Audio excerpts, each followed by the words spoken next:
Chapter 934. Seeing this scene, the old man revealed a sad expression. Tong Yen waved his hand and a plastic bag was opened, revealing a human body. The moment he arrived in the manor cave, he had used his spiritual awareness to examine the bags and ascertained that the people in them were all cyborgs. They had similar appearances, but their internal structures were completely different and strange. Some of them were more like machines, and some were more like internal cultivation. Some of them had been replaced by crystals, and some of them had been turned into walking weapons. Jingzhou had guessed part of the truth, asking, "Are these the spare bodies of Shin Yunmai?" The old man replied with his head lowered, "Since they are the bodies, anyone can use them." Tong Yen fell silent for a while. After he figured out the whole truth, he felt a great deal of pity for the guy named Shin Yunmai. Thanks to the information provided by Mr. Dan, Jingzhou was well aware of Shin Yunmai's story. According to the legend in the Federation of the Milky Way, Shin Yunmai was a noble young master with a mysterious family background. Nobody could imagine that his cultivation, studies, body modification, and all his efforts to evolve his life, including his whole life, were merely an experiment. In the end, he was waiting for his father to pluck the delicious fruit. The old man sitting on the bench by the fountain on the ground kept his head lowered, saying nothing. Looking at the plastic bags hanging down from the ceiling, Tong Yen also said nothing. Jingzhou believed that his judgment and calculation were correct. Even though there was no alarm clock here, Shin Yunmai would definitely leave him a chance of survival. The question was, where was the chance of survival? "I don't know where the young master is, but I know someone is by his side. All we need to do is find or wake that person up," the old man who followed Jingzhou into the manor cave said softly. It turned out that this old man was the chance of survival. "Shin Yunmai doesn't know about that person?" Tong Yen turned around and asked. The old man replied, "I've arranged it for the young master." "Why?" Tong Yen asked while looking at the wrinkles on the old man's face. The old man replied, "The young master has a bad temper, but he treats me well." This was a simple reason, but it was the simple reason that was powerful. The backup plan that Shin Yunmai had prepared for himself was as simple as that. He didn't trust any human being, but he trusted this cyborg's more. Tong Yen asked, "How do we inform or wake that person up?" The old man did not speak. He walked toward the end of the cave where the bodies were hanging. He slowly pulled open a plastic bag and inserted his hand into the abdomen of the human body. It was unknown what he was holding. The next moment, an extremely faint aura emerged from the abdomen of the human body. It easily penetrated the thick rock stratum and the formation outside the Shin family's old residence, and spread out in all directions of the universe. Tong Yen sensed in silence for a moment and confirmed that it should be some kind of neutrino communication method. The signal was very weak, but it was stable for a long time, which meant that it could pass through the warp hole and reach every corner of the galaxy. "Did you arrange this as well?" he asked the old man. The old man's hand kept moving in the abdomen of the human body. He was probably doing some kind of adjustment. He said without turning his head, "The master didn't even know where the battleship was to ensure that the young master wouldn't be discovered by anyone. Since this was the last safety measure, I couldn't let the young master know about it. Otherwise, something bad might happen." Tong Yen remained silent for a while before saying, "He didn't leave a chance of survival for himself, but an immortal path." "Thank you for your praise of the young master," said the old man. Tong Yen asked, "Since you knew something had happened to him, why didn't you turn on the communication device here?" The old man said, "The master's puppet was watching the fountain, so I couldn't enter the manor cave. All I could do was wait for the person who was willing to save the young master to come to the old residence. I thought that the young master didn't have many friends, but it seems that I have underestimated him." "I didn't know your young master," said Tong Yen, "but I figured that he must have left something in the old residence of the Shin family. Since he was a crazy poet, The old man drew back his arm and wiped off the mucus on his cloth. You know the young master very well, and you also know the poet very well, and you're very smart. Yes, I am, confirmed Tong Yen. The old man walked to the front of Jingzhou and asked while looking at the luggage in Jingzhou's hands, I'm really curious about what kind of bomb you designed with such a smart mind that even the master is afraid of it. The bomb in the luggage had an unimaginable power, which could destroy a planet.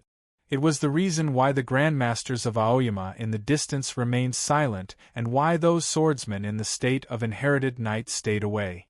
The problem was that the humans in the Federation of the Milky Way had never invented such a powerful weapon.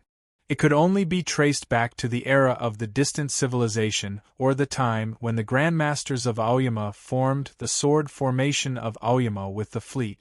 The principle is simple. Tong Yen led the old man toward the ground, as he explained patiently, I put hundreds of the most powerful nuclear bombs into a magic space. It was indeed a simple principle. The bombs in the history of the human civilization increased their power by the constant resistance between the hot pressure and the shell of the bomb. The stronger the shell and the stronger the hot pressure, the more powerful the bomb would be. The most basic nuclear bombs were built in this way, and then they were upgraded to the point where they couldn't be upgraded any further after the multi-phase nuclear bombs. It was because they couldn't find a shell that could resist the hot pressure. Unexpectedly, Tong Yen had such a method. The reason those ascendants couldn't develop such a weapon was not because they were not imaginative or intelligent enough, but because it was difficult for them to find such a magic treasure. Even if they had one, they wouldn't be willing to use it. A magic space treasure that could be used as the outer shell of hundreds of multi-phase nuclear bombs must be the most outstanding magic treasure in the cultivation world of Chaotian. The magic treasure in Tong Yan's luggage was a teapot. There was a heaven and earth inside the teapot. In fact, the teapot was not a magic treasure in the beginning, but a magic method. Back when the old dragon transformed into the fiend prison, he used this magic method to trap the king of the underworld in Zhaoga City. Before leaving Chaotian, Tong Yen went to Zhaoga City. With the help of Zen Master, he took out the stomach of the corpse of the old dragon and tempered it a second time with the blood of the unicorn. As a result, he made the teapot into such a teapot. Then, he ascended and left Chaotian with the teapot. The magic method of using heaven and earth as a teapot was powerful, and the magic treasure made from the corpse of a divine animal by tempered it was extremely powerful. Yet, what was truly powerful was his willpower, the willpower to think and use it. This was the ability he had learned from playing chess. The old man had lived in the Shun family for hundreds of years, so he had some understanding of these terms. He vaguely understood what Jingzhou meant, saying sentimentally, You're indeed outstanding. Not bad, replied Tong Yen. All the ascendants who had read the book, The Path Toward Heaven, knew that Jingzhou was very intelligent, but they didn't have a high opinion of his cultivation state and strength, thinking that he was merely average. Yet, Tong Yen had a high opinion of Jingzhou, believing that he could be ranked in the top 3 among the sect masters of the Zhongzhou school and in the top 10 among all the ascendants. They had left the deep part of the mountain and returned to the edge of the fountain after a brief conversation. Looking at the old man wearing the conical hat opposite the fountain, the old man moved his line of sight higher and saw more old men wearing conical hats who looked exactly like him, boiling tea, sweeping the floor, and staring blankly. Can you burn this place down? He asked suddenly. Tong Yen asked, Do you think they don't want to live like this? Do they want to die? Is it important? Asked the old man. In his opinion, these old men in the bamboo hats were kept in the Shun family's old mansion like pigs. Their lives were meaningless. Whether it was the clones in the courtyard or the cyborgs in the underground cave, they were just corpses. Tong Yen looked at the old man and asked, Even if Shen Yunmai created a backdoor in your program, how did you break through the mental imprint? I'm not human, said the old man. I don't have a mind. Of course, this was not the real answer. The more likely answer was that he had broken through some kind of barrier in the process of awakening his consciousness. But if everything here was going to be burned down later, this question would be meaningless. "You like this museum," said Tong Yen. "The museum is very safe," said the old man. "As long as you don't use the bomb in your luggage, there are few ways in the universe that can destroy it." The old man sitting on the bench opposite the fountain raised his head and said, "I thought we had reached an agreement." The old man said to Tong Yen, "Master is a bad person and never keeps to any agreements, so you don't need to feel burdened." The two identical old men wearing conical hats looked at Tong Yen, waiting for his decision before he left. "I've never felt burdened in this regard." Tong Yen reached out and patted the old man, then looked at the old man across the fountain and said, "Do you know what the most important thing in playing chess is? The first lesson is to learn to repent." After saying this, he gently waved his sleeves, and the water on the fountain suddenly shattered, turning into extremely fine water droplets, turning into real fog. In an instant, the thick fog enveloped the entire old house of the Shin family, connecting with the fog in the formation in the mountain. The old men in the fog closed their eyes one after another and fell asleep. From time to time, the sound of brooms falling to the ground and teapots shattering could be heard. The fog flowed along the stone steps toward the deep and serene mountain, like the most gentle waterfall. "What's your name?" Tong Yen asked the old man gently before leaving.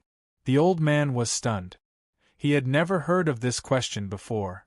Almost no one came to the old house of the Shin family, and even if they did, they wouldn't care who he was.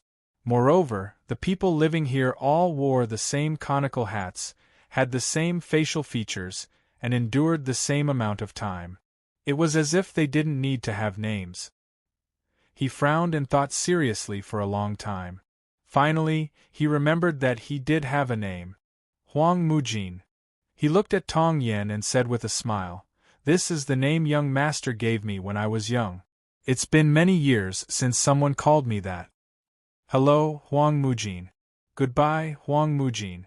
Tong Yen flew up into the sky, leaving behind a white ribbon of clouds.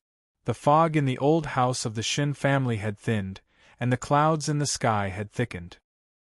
He came to the edge of the atmosphere and looked back at the ground, seeing the scene on the mountain top. The old house of the Shin family was burning, and the fog seemed to be the best fuel. In a very short time, the courtyards and towers had been burned into ruins. In the distance, several experts of the state of inherited night looked at the burning old house of the Shin family. They wanted to go over and save it, but they were afraid of the bag in his hand and didn't dare to approach. Tong Yen didn't pay any attention to these experts. Silence, she looked down.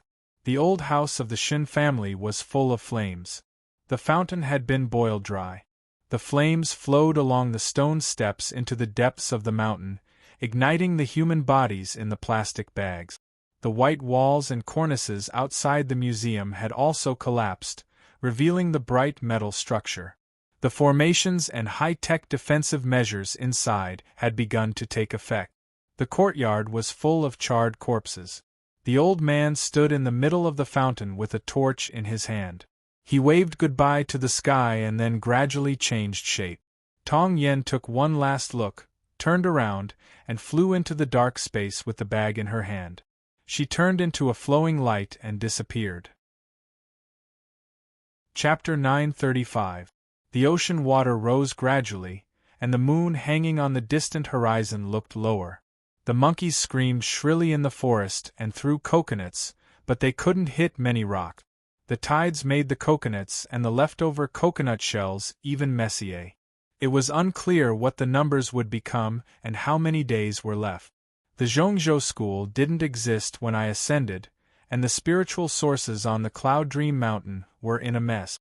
The unicorn and the old dragon were the dominators of one region each. I didn't want to bother with them, and they didn't dare look southward.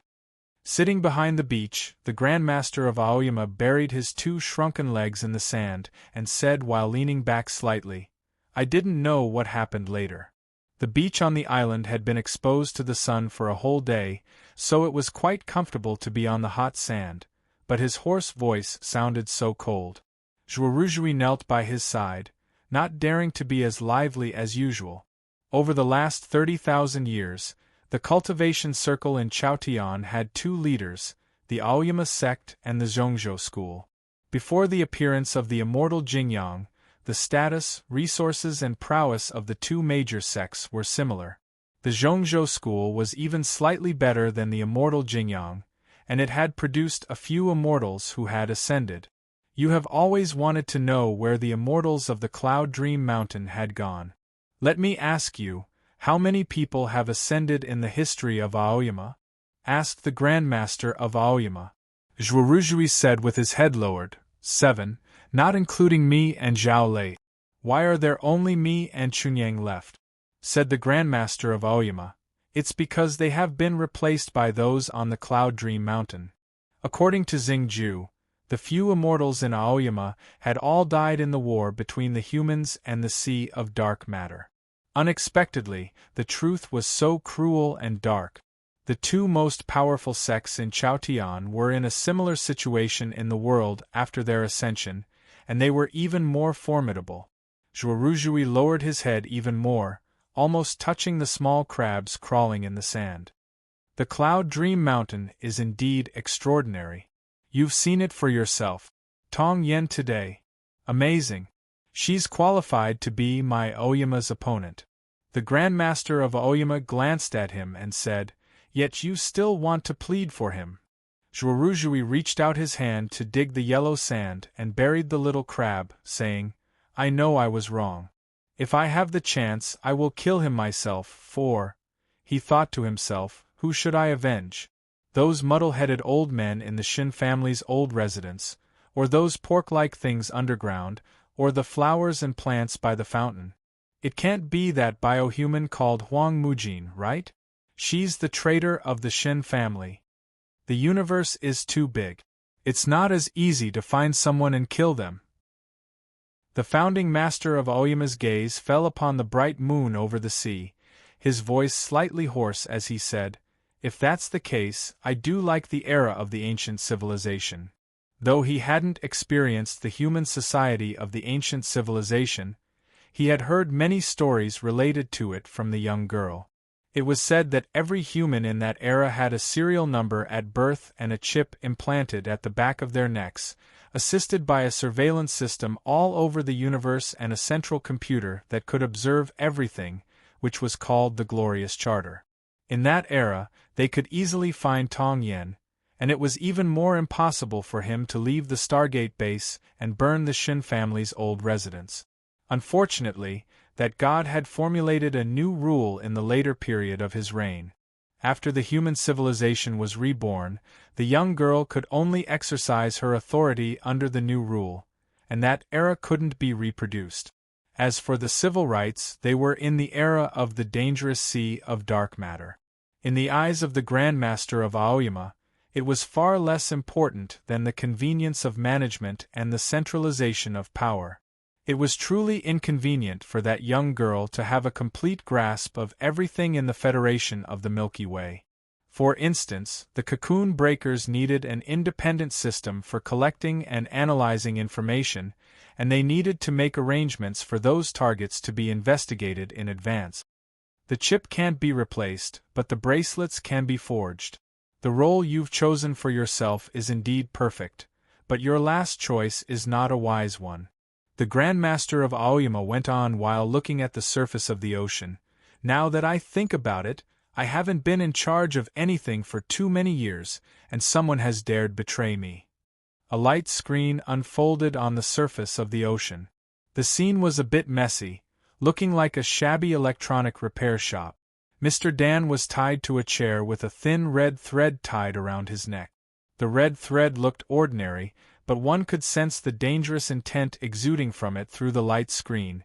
It was unclear what kind of magic treasure it was.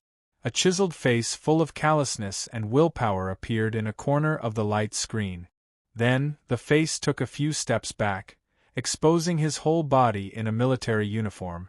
Chernya had left on the battleship a few days ago after finishing the investigation and interrogation on the Stargate base. It was unclear when he came back in secret and captured Mr. Dan. Two men in black stood in a dark corner of the light screen, their heads covered by hats, exuding a powerful and cold energy.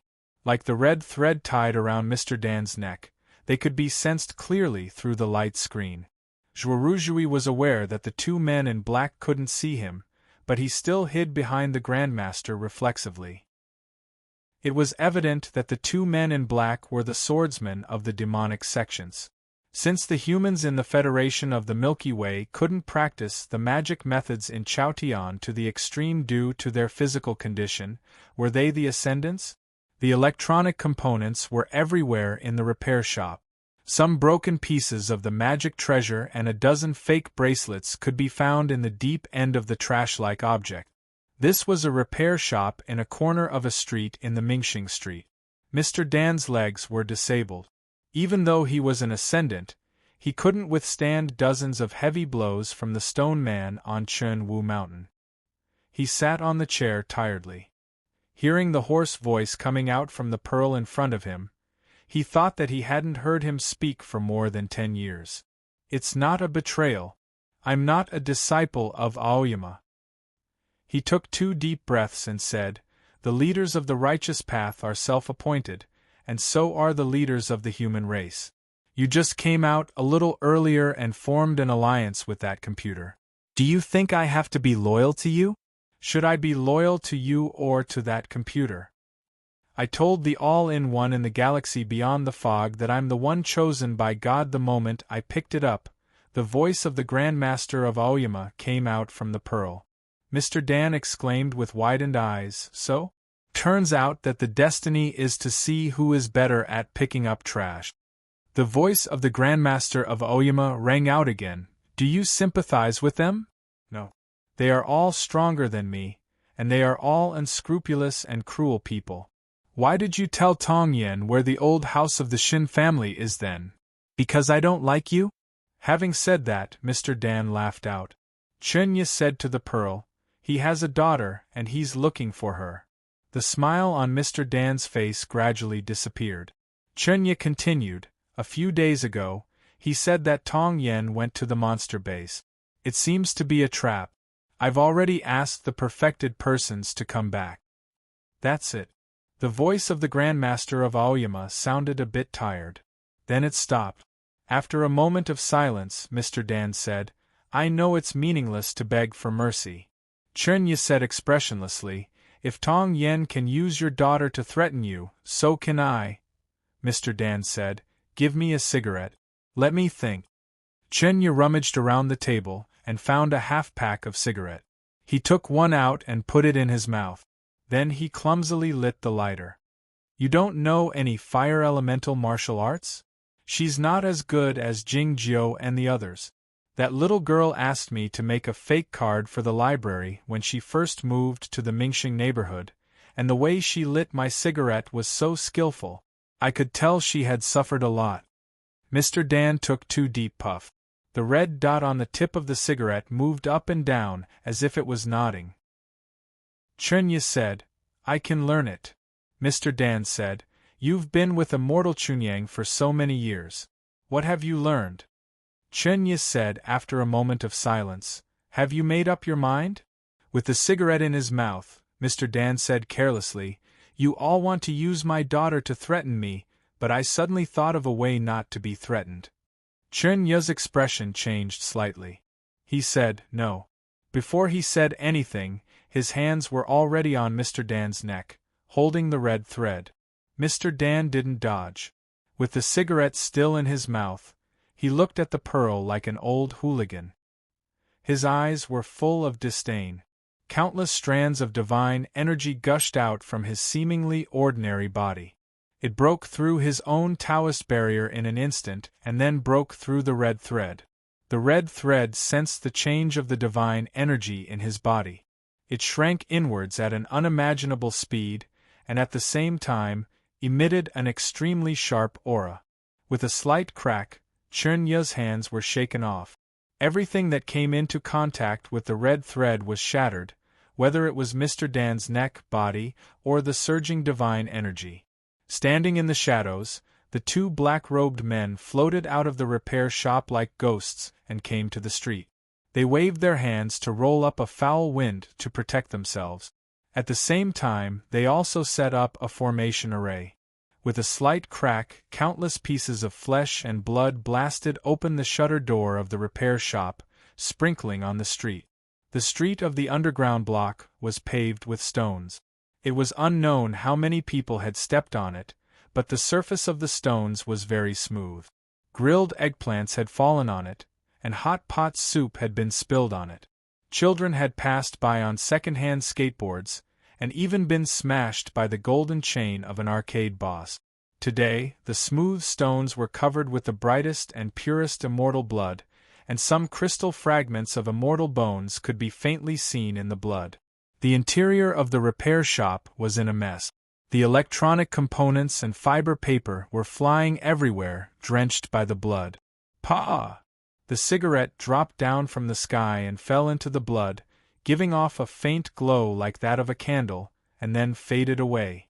Nobody noticed that a fake electronic bracelet in a corner was also emitting a faint glow, as if it was some sort of signal. Standing in the dilapidated repair shop, Chern-Yu was covered with blood and fragments of immortal bones. Looking down at his open hands, he remained silent for a long time.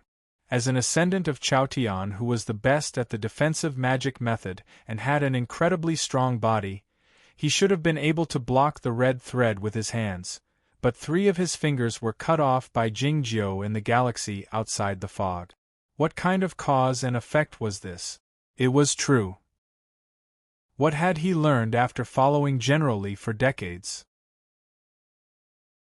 Chapter 936. Earlier, the old house of the Shin family had been destroyed in a big fire. A feeble signal, which even the most sensitive monitoring equipment couldn't capture, was emitted from the fire and didn't stop until a long time later. The feeble signal passed through the atmosphere of the planet, the warp hole and countless celestial bodies, and arrived in the distant universe with no specific location. In the strange universe, a black battleship was moving forward at a relatively slow pace without any destination, or in other words, it was floating. It looked like a black coffin. The body of the black battleship had been coated with a special layer of composite materials, which could block all signals and not receive any information. The most important room was isolated by a gravitational field. The staff members of the Shin family on the battleship had been branded with an unbreakable mental brand. They wouldn't do anything to break the silence. If things continued like this, the battleship would be like a stone thrown out of the atmosphere and would never return to the human civilization.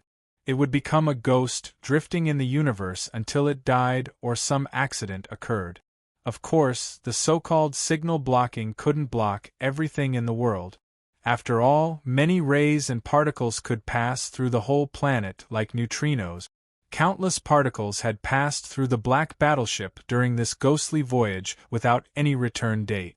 However, those particles didn't carry any useful information, so they were meaningless, like real ghosts. Nobody had expected that someone could endow the neutrinos with a special emission pattern and make them carry some information as a whole. This achievement was based on that person's research on consciousness. Nobody in the Federation of the Milky Way knew about this until now, except for a cyborg. The light particles passed through the high composite materials, the super-dense coating, the superalloy body, and the interior of the black battleship, and then passed through the other side, just like they had done every time in the past. It was because some neutrinos brought the information from the distant old house of the Shin family. It was unclear whether it was a blessing or something else. An ordinary staff member of the Shin family was sitting in a chair, looking at the monitor screen with a dull look in his eyes. No one was piloting the battleship, and no navigation plan had been made in advance. The universe was really vast. As soon as the battleship entered the desolate universe, the probability of being captured by a star or encountering other human spacecrafts was extremely small. It might take thousands or even tens of thousands of years. The staff member suddenly felt a headache and held his head with both hands. Then, the chip on the back of his neck began to heat up. With a light snap, his neck broke just like that. His head fell to the ground, like a torch falling into the clouds of the Shun family's old residence, causing an explosion with a bang. There was a slight vibration in the battleship, and a crack appeared on the baffle of the hull. The housekeeper walked over from the passageway and looked at the scene in front of her. After a moment of silence, she said, "Begin the self-examination. Don't miss any corner. Use your naked eye." During the previous phase of the black battleship's ghost voyage, a yellow paper crane had flown out during the tidal fluctuations of the gravitational field to inform Jingjiu, who was far away. The problem was that the coordinates were just a point. Now, the information that the black battleship was sending out through the crack was continuous, so it could form a line that pointed straight ahead. The information of this line appeared in the electronic maintenance shop on the Stargate base, and was transmitted to the bracelet of another person along with the blood and ripples on the low-quality bracelet. Tong Yen stood in the dark space. The light of the distant permanent star drew a silvery line on his body and the edge of his luggage. He lifted his left hand and looked at the bracelet, knowing that Mr. Dan was already dead. After a moment of silence, he flew toward a nearby planet. It was a secret hideout of the space pirate. It was said that there were fast spaceships there. There were 3 large fleets in the Federation of the Milky Way, as well as the Ascendants and the Swordsmen in the military of various cultivation states. The reason that the space pirates could survive until now was that the military was not interested in them, and that they had some good methods. The spaceships of the space pirates could fly very fast, though they looked shabby, even worse than the mining spaceships of small companies. Tong Yen didn't need the life support system and the related auxiliary systems, so he could accelerate the speed of the spaceship to the maximum. It took him only 7 days to find the black battleship. This place was far away from any galaxy, and it was relatively dark. Even he had to observe carefully to find the figure of the battleship. The spaceship of the space pirates started to decelerate rapidly, and a great many parts splashed out. Finally, the spaceship and the black battleship came to a standstill, looking like a small fish following the belly of a shark. Tong Yen drifted out of the spaceship while carrying his luggage bag. As he touched the ground with the tip of his foot, the spaceship disintegrated instantly and started to burn. Tong Yen broke through the super-strong composite baffle, the super-dense coating, and the super-strong alloy by relying on the powerful force, and rushed into the black battleship. Following a loud boom, there was a sharp alarm and the shrill sound of the air gushing out of the battleship. Tong Yen stood at the entrance of the cave. The burning spaceship not far away from him drew a line of fire on the edges of his body and his luggage bag. Seeing this scene, the workers on the battleship were taken aback for a moment before they came back to their senses. They entered the mechas as quickly as possible and started to set up a space partition. Even though they had the most advanced technology in the Federation of the Milky Way, the resistance of the commoners was futile and meaningless when an ascended Taoist ferryman arrived. It didn't take long for a great many people to die. Some of them were lying on the chairs, some in the mechas, and some were lying on the ground of the passageway. No wound or bloodstain could be seen on their bodies, as if they were asleep. The sect master of the Zhongzhou school had employed the most orthodox Taoist magic, which looked mild, but still killed people invisibly. By the time the self-repairing system had cut off the space from the hull of the battleship, there was no one alive on the battleship. The female housekeeper in black clothes sat on the ground while leaning against the door of a cabin, holding a laser gun in her left hand and an object in her right hand. She was no longer breathing, her face full of terror. She didn't have a chance to shoot or self-destruct from the beginning to the end. Tong Yen reached out his hand in the air. The female housekeeper opened her left hand, and the self-exploding device resembling a fitness ball flew up and landed in his hand. He waved his hand, and the corpse of the female housekeeper slid along the wall for a dozen meters. Meanwhile, the cabin door was opened. Walking into the dark cabin, Tong Yen smelled the disinfectant and the odor of some liquid, as well as the gravitational field, which he didn't like. Along with the sizzling sound of the electric current and the buzzing sound of the device starting up, the generating device of the gravitational field was turned off, and the illumination was turned on. There was nothing in the cabin, which was clean, spacious, and deserted. There was only a metal table in the middle of the cabin, on which a basin-shaped object was placed. Tong Yen walked to the front of the basin and saw the head. There was only a thin layer of liquid left in the basin, and the skin was a bit curled after being soaked in the water for a long time. The head gave off a strange feeling, but it was also a bit ridiculous and miserable. Tong Yen had been cultivating for many years and had a calm Tao heart. Even though he had been mentally prepared, he was still shocked. He learned the etiquette of the Federation of the Milky Way reflexively and reached out his hand, saying, "Hello, I'm Tong Yen from the Center State." Shin Yunmai looked at him with narrowed eyes, saying nothing. It was not because he didn't want to curse. It was because he was so weak that it was impossible for him to speak. Tong Yen understood what he meant.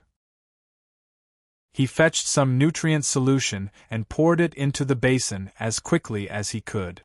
The solution looked like a dried flower or a kind of seaweed rubber ball that children liked to play with, which would open up after being soaked in the water for a long time. Shin Yunmai said feebly while supporting his swollen eyelids, "Next door, the mechanical arm." Tong Yen waved his hand to break open the alloy wall between the two cabins and grabbed the high-precision mechanical arm, connecting it to the power supply. Shin Yunmai's eyes brightened a bit as the brainwave apparatus was activated. The mechanical arm ran wildly in the battleship like a crazy race car. It didn't take long for it to bring back many instruments and a large amount of medical supplies. A brand new operating room was soon set up. The tiny stream of water dripped down, making no sound. It was extremely gentle. In the next moment, Tong Yen observed the most advanced brain surgery in the Federation of the Milky Way, the jaw surgery, the bionic skin replantation surgery, and a dozen other related operations. All the operations had been completed about 2 hours later. Shin Yunmai was still very weak. "Fairy energy," he said softly while looking at Tong Yen. Tong Yen understood what he meant, so she released a strand of the purest fairy energy. Shin Yunmai took a deep breath and inhaled the fairy energy through his nostrils, his eyes growing brighter.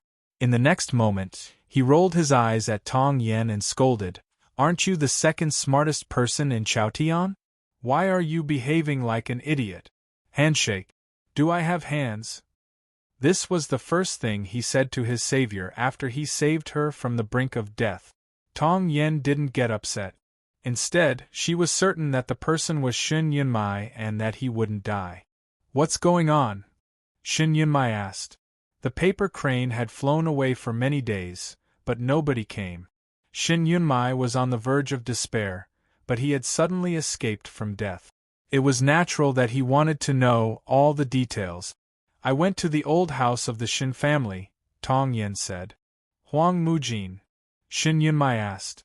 Tong Yen said, "I think he should be happy that you still remember his name." Shin Yunmai stared into his eyes for a long time, but he didn't ask anything in the end. Tong Yen knew what he intended to ask, but he didn't say anything. Shin Yunmai asked Tong Yen to release another strand of fairy energy and inhaled it deeply. "I thought it would be Jingjiu," he said gloomily while rolling his eyes. All his hopes and imaginations about getting out of trouble were about Jingjiu, regardless of whether he went to the old house of the Shin family to seek a chance of survival or to find the black battleship in other ways he couldn't think of. Unexpectedly, it was Tong Yen from the Zhongzhou school who had come in the book. "Jingjiu is going to die," Tong Yen said straightforwardly without any foreshadowing. Shin Yunmai's reaction was the same as Chao Yuan's. He didn't believe it at all. "This is a terrible joke. That's why Bai Zhao doesn't want you," he said in a mocking tone. Tong Yen suddenly had the thought of smashing his head. Shin Yunmai sensed the change in his mood. "It's really not funny," he said after coughing twice, "and an old friend of mine has just passed away. It's not appropriate for you to make such a joke with me." Tong Yen said after calculating the time, "He will die in 3 days." Shin Yunmai narrowed his eyes. Tong Yen told him what had happened after Shin Yunmai was imprisoned on the black battleship, without omitting any details. Shin Yunmai said after a long moment of silence, "Old Li is dead." Chapter 937. They're all dead, they're all King dead. Why did you spend so much effort to find me? When Shin Yunmai spoke again, his voice sounded a bit ethereal, like that of a real ghost. Tong Yen said, "If the death of the immortal Jingyang can't be changed, we have to start thinking about the era after him." Shin Yunmai rolled his eyes and said, "The old man could even kill him. Do you still want me to avenge him?" Tong Yen said, "It's to avenge yourself, and you're the most likely person to do it. The old man is indeed very powerful, but patricide is a classic plot in all literary works, and it usually succeeds. It's indeed auspicious for me to avenge him." Shin Yunmai used his mechanical arm to scratch the itch with his consciousness, and said in a seemingly casual manner, "I do have the ability to do so. Though the commanding officers of the Central Star Fleet are constantly changing, more than half of the captains will listen to me as long as I stand out. First of all, you need to be able to stand up before you can stand out," Tong Yen said. "Are there any spare bodies on this battleship?" Shin Yunmai entered the system of the battleship with his consciousness and said, "To ensure safety, they destroyed those bodies and didn't even keep the raw materials." "Where are your previous spare bodies?" Tong Yen asked. Shin Yunmai said, "They are in the laboratory of the Science Academy of the Federation. But the main planet is too dangerous, and there are 2 military bases that belong to the logistics department which are not on good terms with me. Let's go back to the old house. Since you've been there before, you should be familiar with the way." Tong Yen looked at him in silence, saying nothing. Shin Yunmai was somewhat puzzled, asking, "Haven't you found the formation eye? Many years ago, I hid many bodies in it. Your father always wants to occupy those bodies of yours. Don't you feel disgusted?" Tong Yen said earnestly. Shin Yunmai said mockingly, "You're an ascended cultivation practitioner. Don't you know that the body is like clothes? Brothers can change their clothes, but father and son— Fine, it's indeed disgusting, but I still have to go." Tong Yen said after a moment of silence, "I've burned those bodies in the old house." Shin Yunmai was taken aback. "Are you out of your mind?" he cursed. Tong Yen was smart.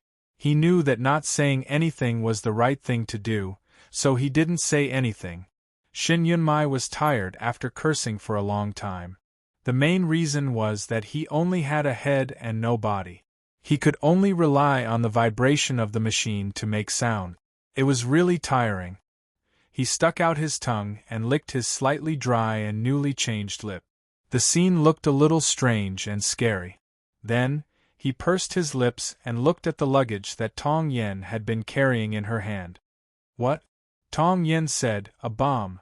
Shin Yunmai could sense the dreadful aura emanating from the luggage. He did not show any surprised expression, but asked in confusion, "You didn't bring a spatial magic device with you?" Tong Yen said, "The bomb was made from a spatial magic tool. It would be troublesome if he had to explain it to others," but Shin Yunmai understood Jingju's intention after hearing this. He said with an appreciative expression, "You're indeed the second smartest guy in Chaotian, but it doesn't look good to carry you like this all the time. There should be a magic space treasure of mine here. You can go look for it." Tong Yen scanned the battleship with his spiritual awareness and soon found the location of the spatial magic treasure. He reached out his hand and grabbed the dead female housekeeper from a distance. He took out an ear stud from her pocket and said after sensing it for a while, "It can indeed be put in, but—" Shin Yunmai stared into Jingju's eyes in silence and said, Do you think the Matryoshka doll is a bit ridiculous, or are you worried about me? If Tong Yen put the bomb made from the spatial magic treasure in the luggage into Shin Yunmai's spatial magic treasure, the control of it would change hands. Tong Yen said straightforwardly, I'm worried about you. Shin Yunmai asked Jingjiu to put the ear stud back on his earlobe, and said, Forget it then. After a moment of silence, Tong Yen placed the luggage by the side of the basin. A green light flashed on the metal operating table, and the luggage disappeared without a trace. A smile appeared on Shin Yunmai's face again as he said, That's more like it. Well, what are we going to do next? The three major fleets are all under the control of Chinya. Even if you can instigate half of the Central Star Fleet, you still can't change the current situation, especially when the majority of the Ascendants are still loyal to your father. As such, I think we need some helpers, said Tong Yen. Only the black hole could swallow the black hole, and the Ascendants were the only ones who could resist them. If they needed helpers, they had no choice but to turn to Chaotian. Shin Yunmai looked at Tong Yen in silence for a long time. Tong Yen remained calm, his expression unchanged, and he didn't give any explanation. I didn't expect you to be even crazier than me. Shin Yunmai suddenly laughed out and said, Is it true that the most outstanding minds will be destroyed by madness? Well, let's do it then. However, according to Jingjiu, the two worlds are separated from each other, so we can't transmit the information to the people on the other side. What should we do then? The Ascendants who had left Chaotian could leave the fairy book behind, but they couldn't leave more information in the fairy book. The principle was similar to the neutrinos and other light particles. I can't do it in Aoyama, but I can do it in Zhongzhou School, said Tong Yen, and I'm the sect master of Zhongzhou School.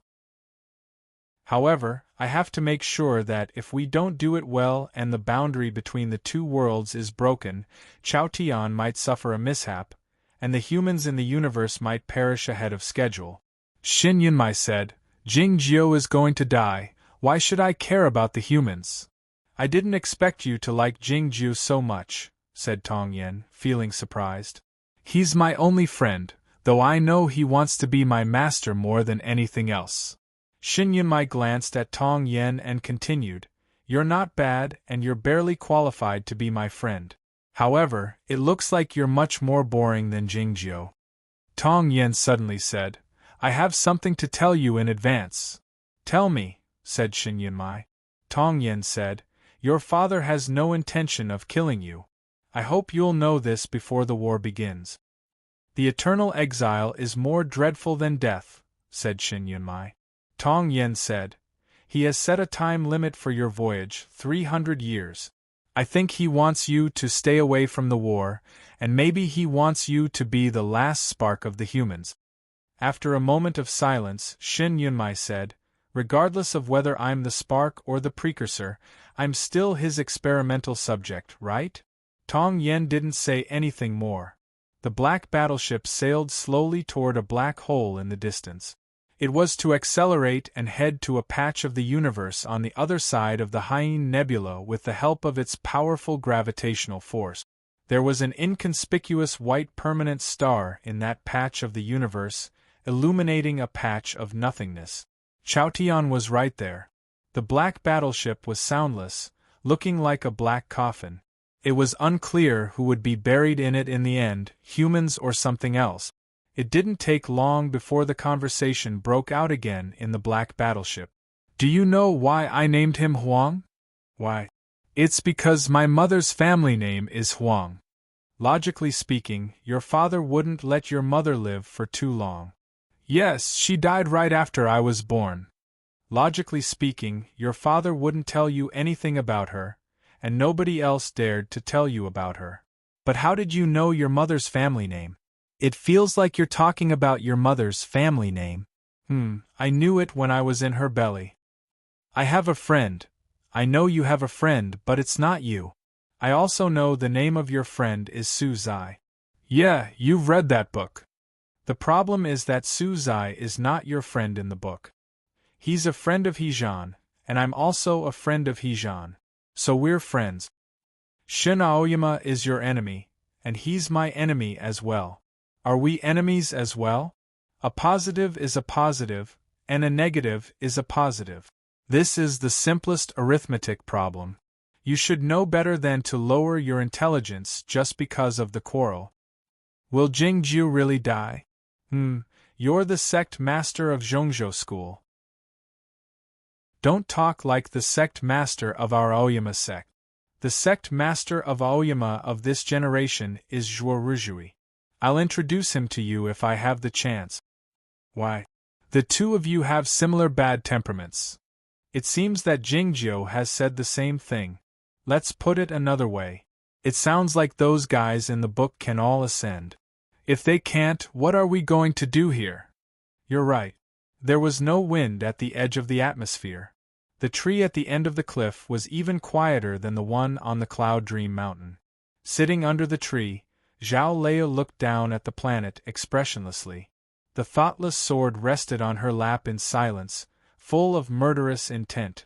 She had been sitting here in silence since she came back from the snowy mountain. This property belonged to the Ran family.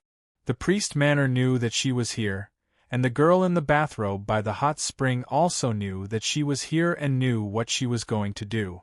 If that moment came, Zhao Lei would jump down from the edge of the cliff and hack at the girl in the bathrobe and this planet with her sword. The girl was everywhere, and the thoughtless sword couldn't kill her no matter how powerful it was. As for how many people would die on this planet, it wasn't important. Zhao Lei understood this, but she still looked at the prairie in silence, ready to draw her sword at any moment. Countless sheep were walking slowly on the green prairie, sometimes in a flock, sometimes in a dispersal, like the clouds in the sky. A flock of sheep was not far from the north of the priest manor. They had been walking in different numbers over the last few days, but now they were walking in a straight line. No matter from which angle one looked at it, it was the word one. They kept moving forward from the prairie, past the magnificent mountains, and arrived by the hot spring with the mist exuding from it. The girl in the bathrobe lifted the ceramic cup slowly and brought it to her lip. She sniffed the strong alcohol in the cup and wrinkled her nose slightly, waiting for the moment to come. Sitting by the edge of the cliff, Zhao Lei suddenly laughed. It was unclear if she had witnessed the scene, her dimples full of cold light. Standing in the pavilion, Ran Handong and Jiang Yuxia looked at her back figure by the cliff's edge, not knowing what to say. The dishes on the stone table had been heated up and changed again, but nobody had touched them. Holding onto a post in the pavilion, Zhong Lizi's silvery hair drooped down. She felt nervous and sad, full of helplessness. "Don't worry. He won't die," said Zhao Lei by the cliff's edge. They wondered why she had been sitting here for so many days if this was the case. Ding! The bell rang somewhere on the prairie, followed by the shouting. The peaceful scene created by the twilight and the prairie had been broken. The sheep turned around slowly and walked back to the sheep pen. The straight line had gradually changed its shape and then closed up into a circle. On the distant ancestral planet, the ocean water was lapping against the beach slowly. The monkeys in the forest screamed in terror while looking at the leaves that seemed to be set ablaze by the setting sun.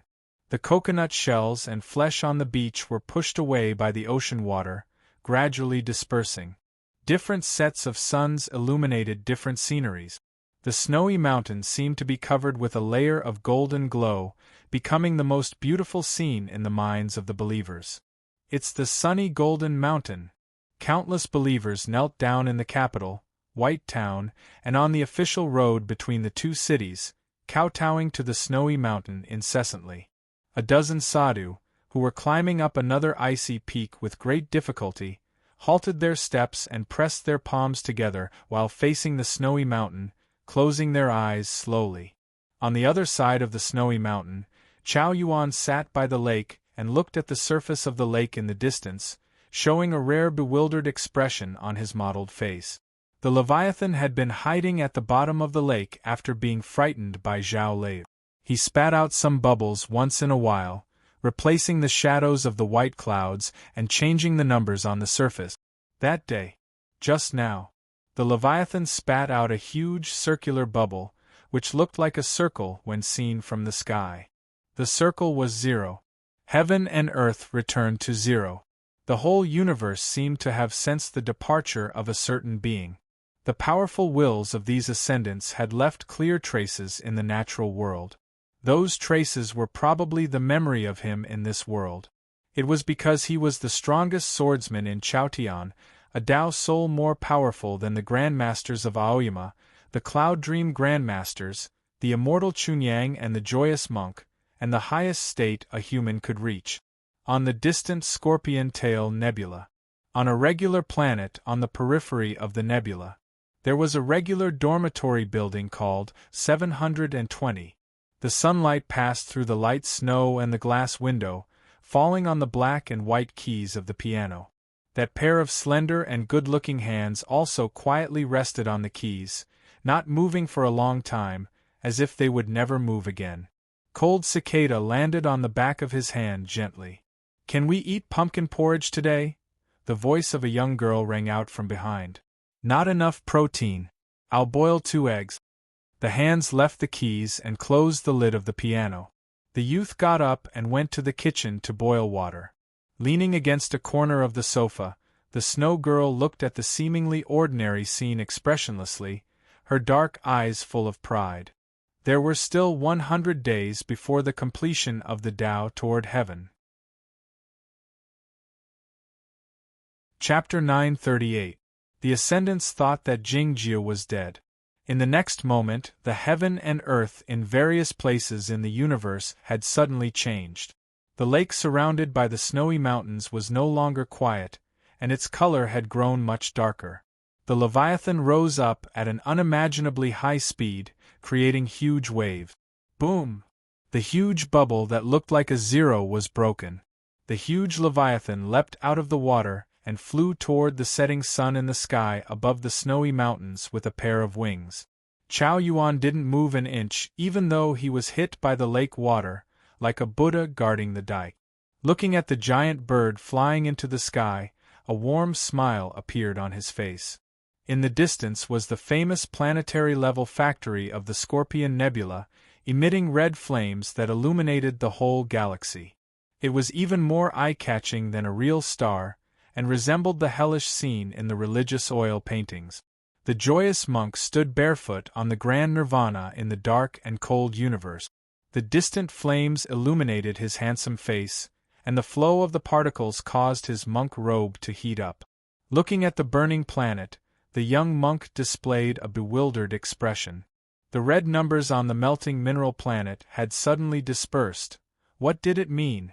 There were 300 light screens in the spacious and large command room of the battleship, representing 300 small battleships. Sitting in the large black command chair, Chernya looked at the images on the light screens expressionlessly. Sensing that the countdown that had lasted for dozens of days had ended, he clenched his right hand reflexively. According to the calculation of the Grandmaster of Aoyama and that person, today should be the day that Jingjiu woke up or died. But why hadn't anything happened? The seawater washed the sandy beach incessantly, changing its color.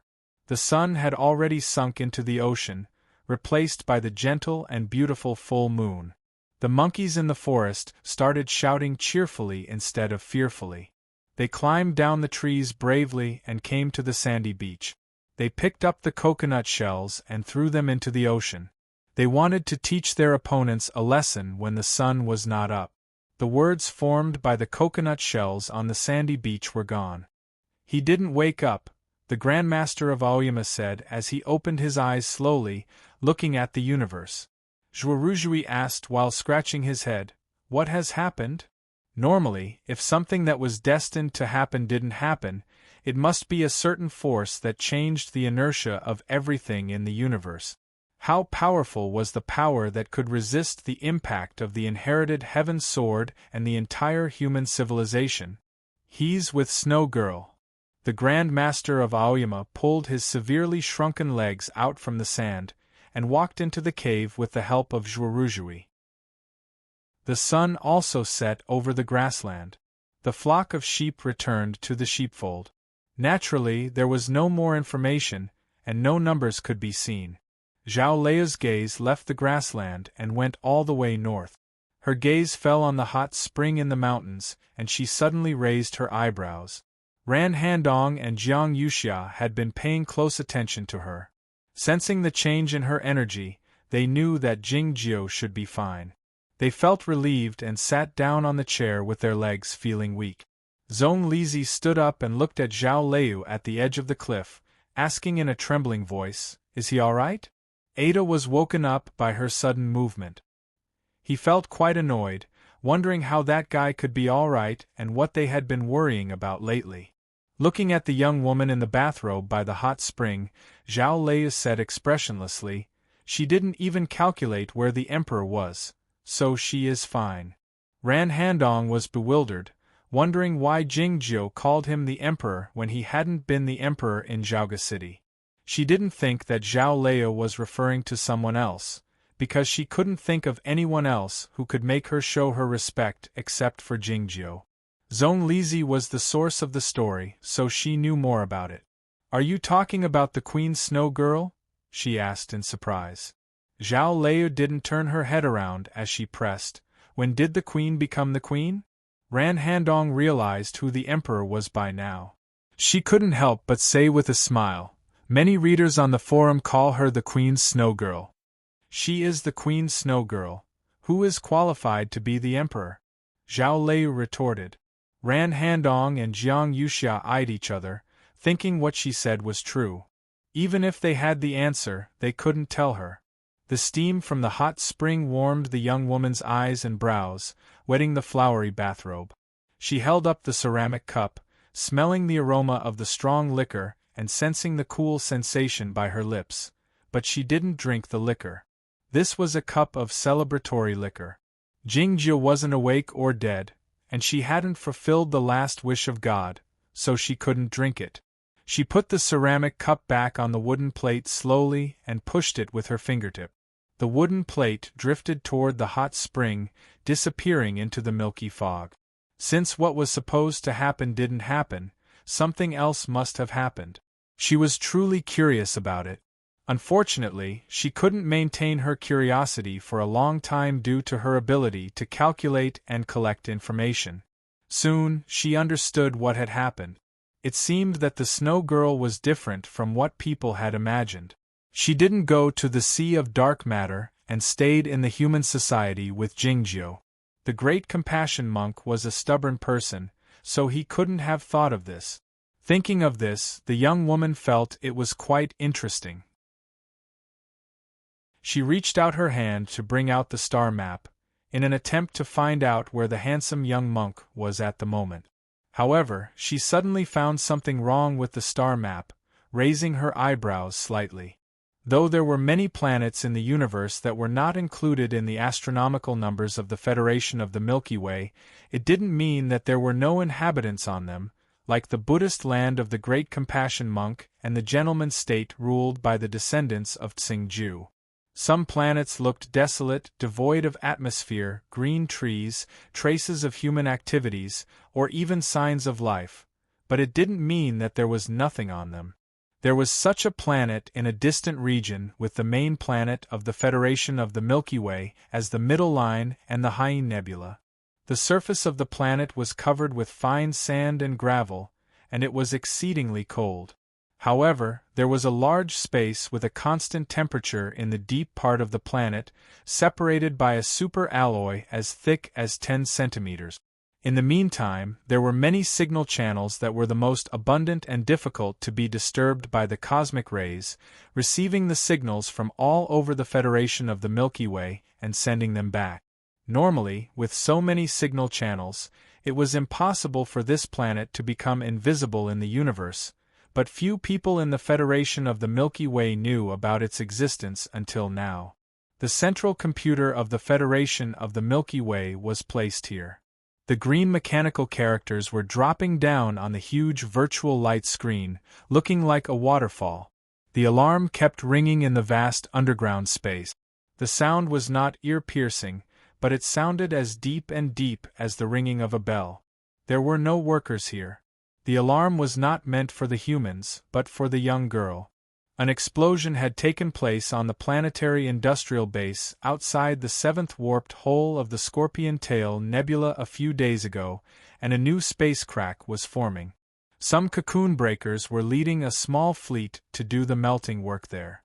The melting work had failed a moment ago, because a violent explosion had taken place on the planetary industrial base. The space crack took shape in 3 microseconds and expanded to 393 meters in 7 seconds. This was the largest space crack the humans had seen since the Stargate base was attacked by the monsters of the Sea of Dark Matter a few decades ago. More terrifyingly, the other side of this space crack was not the surface of the Sea of Dark Matter, but the bottom of the ocean. The Scorpion Tail Nebula was neither the political center nor the economic center of the Federation of the Milky Way, nor the center of belief, but it was the transportation center and the center of heavy industry. In the vast universe and the boundless space, there was a transportation center because there happened to be many entrances and exits of the warped passages in this part of the galaxy. It was for this reason that the Federation of the Milky Way began to develop this part of the Milky Way deeply, building planetary-level mines and industrial bases. Even from a long distance, the fireballs bound by the gravitational field and the raw liquid ores that were gradually layered from the inside out could be seen.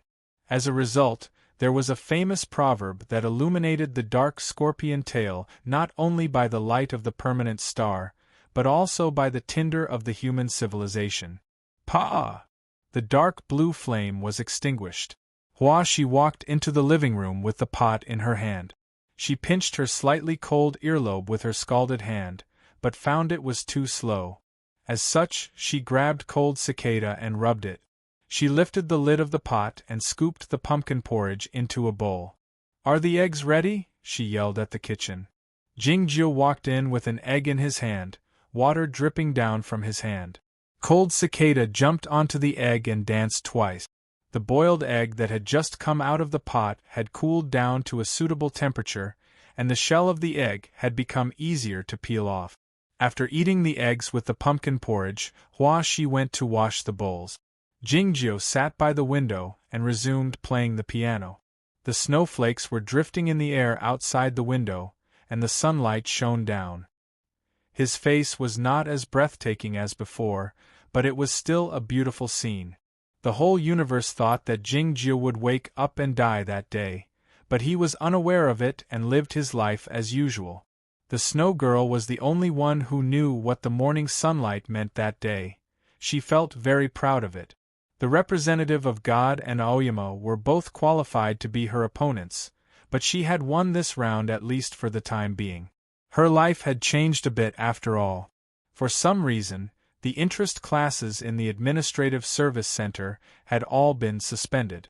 It seemed that the Mistress Eve was quite busy as well. She hung up the phone in a hurry after telling them to wait for the notification from the government. The problem was that the TV screen that Cold Cicada had picked up from the garbage heap had never been turned on in this house. Jingjiu and Shi didn't see the information being broadcasted on the TV screen, so they had no idea that the government had issued a Level 4 warning, asking all the residents to stay at home and not to go out without permission, and to get ready to evacuate in an orderly manner. Jingjiu stayed at home, playing the zither, playing chess, and drawing. The Snow Girl didn't read a book. Looking at the outside of the window, it was unclear what she was thinking. Standing by the window in the next room, Shi said softly while biting a flower in her mouth, "I have a feeling that something will happen today, but I don't know what it is." It seemed that she had forgotten that she had told Cold Cicada the other day that she was a little girl abducted by Jingjiu. She continued looking at the outside of the window in a daze, while supporting her small face with her hands. Cold Cicada crouched on the windowsill, thinking that there was nothing to see outside the window, because the scenery here was far inferior to that in Aoyama. The scenery outside the window was indeed ordinary. There were courtyard walls, birch trees, and a few other residential buildings not far away. There were also sunlight and light snow. But if one looked far enough, they would see the old walls full of scratches and the basketball court that had suddenly become deserted. A bit further away, they would see an old-fashioned cold pagoda. A bit further away, they would see the white clouds that were much cleaner than before. Behind the clouds was the space. It was the universe. On the same night, an explosion took place in the universe. For the universe, this explosion was not worth mentioning, but it was very important for the human society. The central computer sent out an alarm of the highest level, making the young woman in the bathrobe by the hot spring furrow her eyebrows. When the explosion took place, 720 had already finished its dinner. The snow girl snapped her fingers, and the lights in the various buildings illuminated the birch trees and the neighboring residential buildings. Jingjiu was playing the piano by the window. His long fingers suddenly stopped playing, and he turned his head to look at the outside of the window, saying, "It's so bright." The explosion in the distant galaxy looked like a firework blossoming in the night sky. It was quite beautiful. Jingjiu closed the lid of the piano, picked up a pen and paper, and began to draw. He wanted to draw the firework he saw, but the lines under his pen were still too stiff. It looked like a color picture had been remade into a black and white photo, and there was really no artistic feeling. He looked at it with the help of the starlight outside the window, and was not very satisfied. For some reason, he suddenly remembered that there seemed to be a man named He Zhan who was very good at drawing. He turned to look at the snow girl, wanting to ask her if she knew this man, and found that the snow girl was also looking at the location of the explosion outside the window. "Do you also think the explosion is beautiful?" The snow girl thought that it was just some lines formed by the splashing of molten metal liquid. What was so beautiful about it? She finished washing the dishes and listened to Jingjiu's conversation. She walked to the window and looked out, but found that the night sky was as calm as usual, and there was no explosion.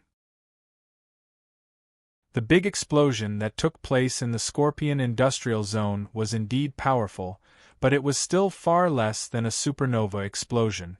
It was not even qualified to be compared, and it was difficult to be observed by the naked eye. More importantly, the industrial zone was at least a few dozen light-years away from this planet. It would take at least a few decades for the people on this planet to see the fireball formed by the explosion. However, Jingjiu and the snow girl did not know why they were able to see it after the explosion. An alarm suddenly sounded in the neighborhood, and then the TV screen that had not been turned on for a long time automatically lit up, and began to play the government's emergency notice. Jingjiu did not care about this, and continued to look at the starry sky outside the window with the snow girl, the pencil in his hand continuing to slowly scribble on the paper. She turned to look at the TV screen and saw the announcer reading the notice. She also saw the scene of the emergency meeting on the small screen, and with some surprise, saw Miss Eve in the corner of the meeting room. Chapter 939. We are all the children of the industrial area. Though this planet has fallen behind the times and hasn't joined the industrial system for many years, we are well aware of how this world works. An old man with dark skin and white curly hair in an old-fashioned cloth waved his arms angrily on the rostrum and said loudly, "According to the previous rules and regulations, all the space furnaces are monitored by the supercomputers, and the intensity of their energy shouldn't be in a dangerous area. Why did they bring out a space crack and cause the explosion a few days ago?" Another man in formal clothing and glasses attempted to interrupt the old man, but he was pushed aside rudely by the old man. The old man continued loudly, "The planet has been sealed off since last year, the explosion this time, and the emergency warning issued by the government. All of this is a scheme of the government of the Federation of the Milky Way. They intend to abandon us, the burdens of the government, and drive us underground because they don't want to bear the responsibility of the government." Someone couldn't stand it anymore and stood up, retorting, "The two explosions have detailed data reports. Why don't you take a look at them?" The old man grew even more furious. He slammed the table on the rostrum forcefully, exclaiming, "Even if the explosion happened, it happened a few dozen light-years away. I've only attended a primary technical school, but I'm aware that nothing travels faster than light in the universe. Even light has to travel a few decades. Will the monsters of the sea of dark matter appear in front of us tomorrow? Why do we have to pay such a high price for something so far away?" Standing at the door of the meeting hall and looking at the argument on the rostrum, Ms. Eve couldn't help but shake her head. This chief executive of the labor union was as rude and uneducated as ever.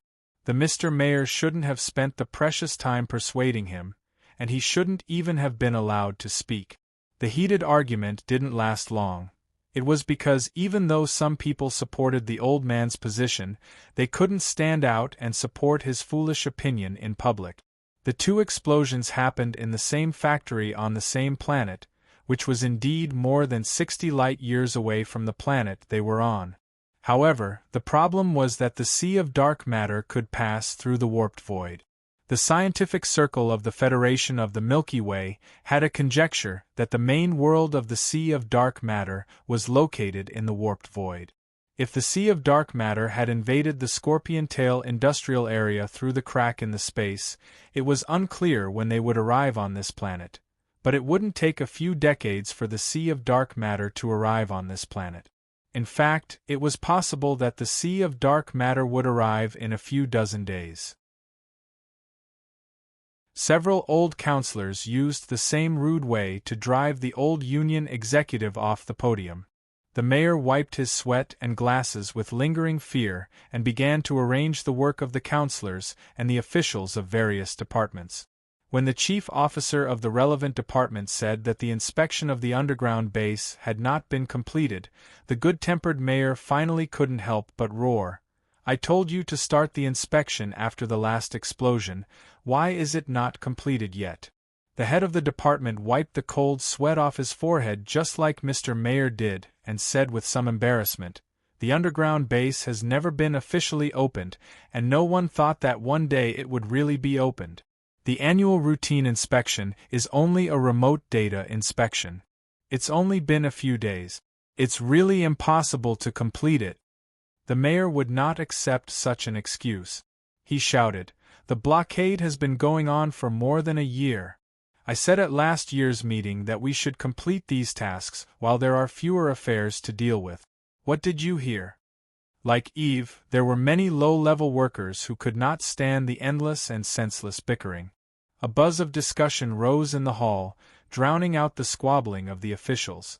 Eve found her chief officer and said something to him in a low voice. The chief officer came to the front of the podium as quickly as he could and said something to the secretary of the mayor. Then, the secretary passed the conversation to the ears of the mayor. After a moment of silence, the mayor said while shaking his head, "Don't count on the military. I don't have the face to dispatch the battleships here. The primary task of the fleet is to blockade the large industrial area." Before he could finish, the old Union executive yelled again from below the podium, "It's useless to send those battleships here. Are we going to let them consume our food reserves?" The mayor pretended that he didn't hear what he said and the discussions in the meeting hall. He said to the secretary and the chief officers of various departments around him, "According to the spirit of the City Alliance and the order of the Federation, all the residents should be prepared to enter the underground base. If the sea of dark matter does come here, they should evacuate immediately and wait for the rescue." The chief officer of the department who had been questioned earlier asked hesitantly, "Really, don't we try to ask the military to dispatch the battleships to evacuate? It's too far away." The mayor rubbed his eyes a few times before he found it was him who had spoken. "What are you doing here? Go and check it out," he yelled angrily. It didn't take long before the work lists popped up on the bracelets of the officials of various levels, the administrative staff, and the workers in various places of the city. Looking at the instructions on the list, Eve turned around and left the meeting hall. She had to finish the preparation work on her block in 3 days, so she didn't even have time to eat. Thinking of this, she grabbed a few bags of dry bread and stuffed them into her briefcase as she passed the hall. Then, she picked up a piece of bread and put it in her mouth. She walked faster and faster toward the outside of the building, as if she were running. The young woman looked at the star chart above the hot spring in silence. It was unclear if it was an illusion, but the flowers on her bathrobe looked even brighter than usual. Many mechanical characters that could only be understood by her appeared on the star chart, which represented the hints of the computing core of the central computer and the process planning. The space crack in the industrial area of the Scorpion Tail Nebula grew larger again. The fourth melting had failed again. The 13th fleet of the Starpeak fleet would arrive at the planet area where the incident occurred 37 hours later, and the other battleships would go to the rescue as quickly as possible. There were 4 cocoon breakers on those battleships in total. The most significant issue was that if the sea of dark matter had passed through the space crack, the situation would be out of control, and they would have to carry out a mass evacuation. The Scorpion Tail Nebula was the center of heavy industry in the Federation of the Milky Way and one of the most important planet areas with resources. The number of humans living there was not too large, less than 700 million. A whole fleet was needed to evacuate the nebula, but in doing so, they had to open the space passage between the Scorpion Tail Nebula and the main planet. Those space passages had been closed for more than a year. It would be fine if it were only Jingjiu, but she was certain that Jingjiu was with the Snow Girl. If they came here through the space passage, what should she do then? It didn't take her long to make up her mind. She opened the space passage again and asked Chen Yi to lead the fleet over there as quickly as possible, getting ready to evacuate. If Chen Yi hadn't come back and captured Mr. Dan, he would have arrived at the factory on the planet and started to melt the space crack with the nuclear power furnace on his back and the jet in his hand. Thinking of this, his face grew unsightly. The explosion of the factory on the planet had killed more than 300 workers, and the sea of dark matter drifting over from the space crack had infected more than 1,000 workers. The worst part was that the space crack was still expanding, and it was on the verge of overtaking the space crack on the Stargate base. The real trouble was on the other side of the space crack. The report from the battleships in the front was very clear. It was the bottom of the sea of dark matter on the other side. Some tentacle-shaped objects could be vaguely seen on the dim images transmitted by the probes flying over. If it were the mother nest, it would be even more troublesome. Fortunately, the space in the vast universe was truly vast. Even if the sea of dark matter and the monsters it had infected could pass through the warped black holes, they could only flow through unconsciously. It would take some time for them to threaten the 700 million humans living in that part of the galaxy. Thinking that Jingjiu was still on the other side, his countenance grew even more unsightly. He turned on the encrypted communication device and contacted the distant Base 857, asking, "Are you ready?" The spaceships left the ground of Planet 857 one after another, bringing up a gust of wind that made the death spores fly in all directions in the sky, making the black and white world look a bit more magical. Those spaceships entered the battleships outside the atmosphere one after another, and then the battleships left the galaxy and entered the large battleships in the outer space. In the end, they joined a temporary fleet in the more distant space passage. The Base 857 was the most secretive place in the Federation of the Milky Way, but it was not too far from the Scorpion Tail Nebula. If the military wished to reinforce the factory on the planet where the explosion occurred, it would be the fastest way to depart from here. There was another unknown reason. Saint Xingju had been here the entire time. The Saint Xing had a very high cultivation state among the cocoon breakers, and he had abundant experience in dealing with the sea of dark matter. A battleship was infected by the sea of dark matter last year, and it was he and Shin Yunmai who dealt with it. The temporary fleet sailed into the warped black hole. The light outside the window vanished, and the self-illumination in the room was switched on. The captain walked into the room at the head of the battleship. Looking at the figure in front of the window and thinking of the missing chief advisor, he said after a moment of silence, "Thank you." Xingju turned to the captain and said with a faint smile, "It's what I should do." What he said was often misunderstood as a perfunctory act, but it sounded quite sincere when it came out of his mouth. The name of the captain was Jiang Zhixing, the captain of the Scorching Sun battleship. This battleship was none other than the Scorching Sun battleship. The Scorching Sun battleship was severely damaged after the battle in the galaxy beyond the Foggy Nebula. Everybody, including Jiang Zhixing and the regular soldiers, was locked up in the military prison. It wasn't until a few days ago that Xingju used his powerful influence to release them from the military prison. It happened that the Scorching Sun battleship had been repaired. It didn't take long for the Scorching Sun battleship and the others to sail out of the warped black hole and arrive at the Scorpion Tail Nebula. This place was still a long distance away from the industrial base of the Dreamfire planet where the explosion had taken place, so they couldn't see it with the naked eyes, but the long-distance communication system could help them see the real scene. Looking at the burning planet and the indistinct black specks on the light screen, the expression on Jiang Zhixing's face grew grave. This was the premonition of the greatest disaster the Federation of the Milky Way faced since the Stargate base was invaded by the Sea of Dark Matter. Xingju was not nervous, because the current Federation of the Milky Way was much stronger than it had been a few decades ago, and a powerful ascendant had arrived there. Even if they couldn't defend the base, they could at least buy some time. Most importantly, the humans had good luck. Nothing serious would happen to them. "Luck?" asked Jiang Zhixing confusedly. "Even if we can't block that crack in space, the monsters won't contaminate too many lives when they land on some planets." Xingju had a clear reason. After the disappearance of Jingjiu, the space passages between the Scorpion Tail Nebula and the main planet of the Federation of the Milky Way were all cut off, and no flying devices were allowed to take off or land on the planet. The governments and all the organizations in the social system were in a state of emergency. The captains of the Star Vanguard battleships spent most of their time patrolling this planet. Faced with the unexpected situation, the human society was much more efficient than before.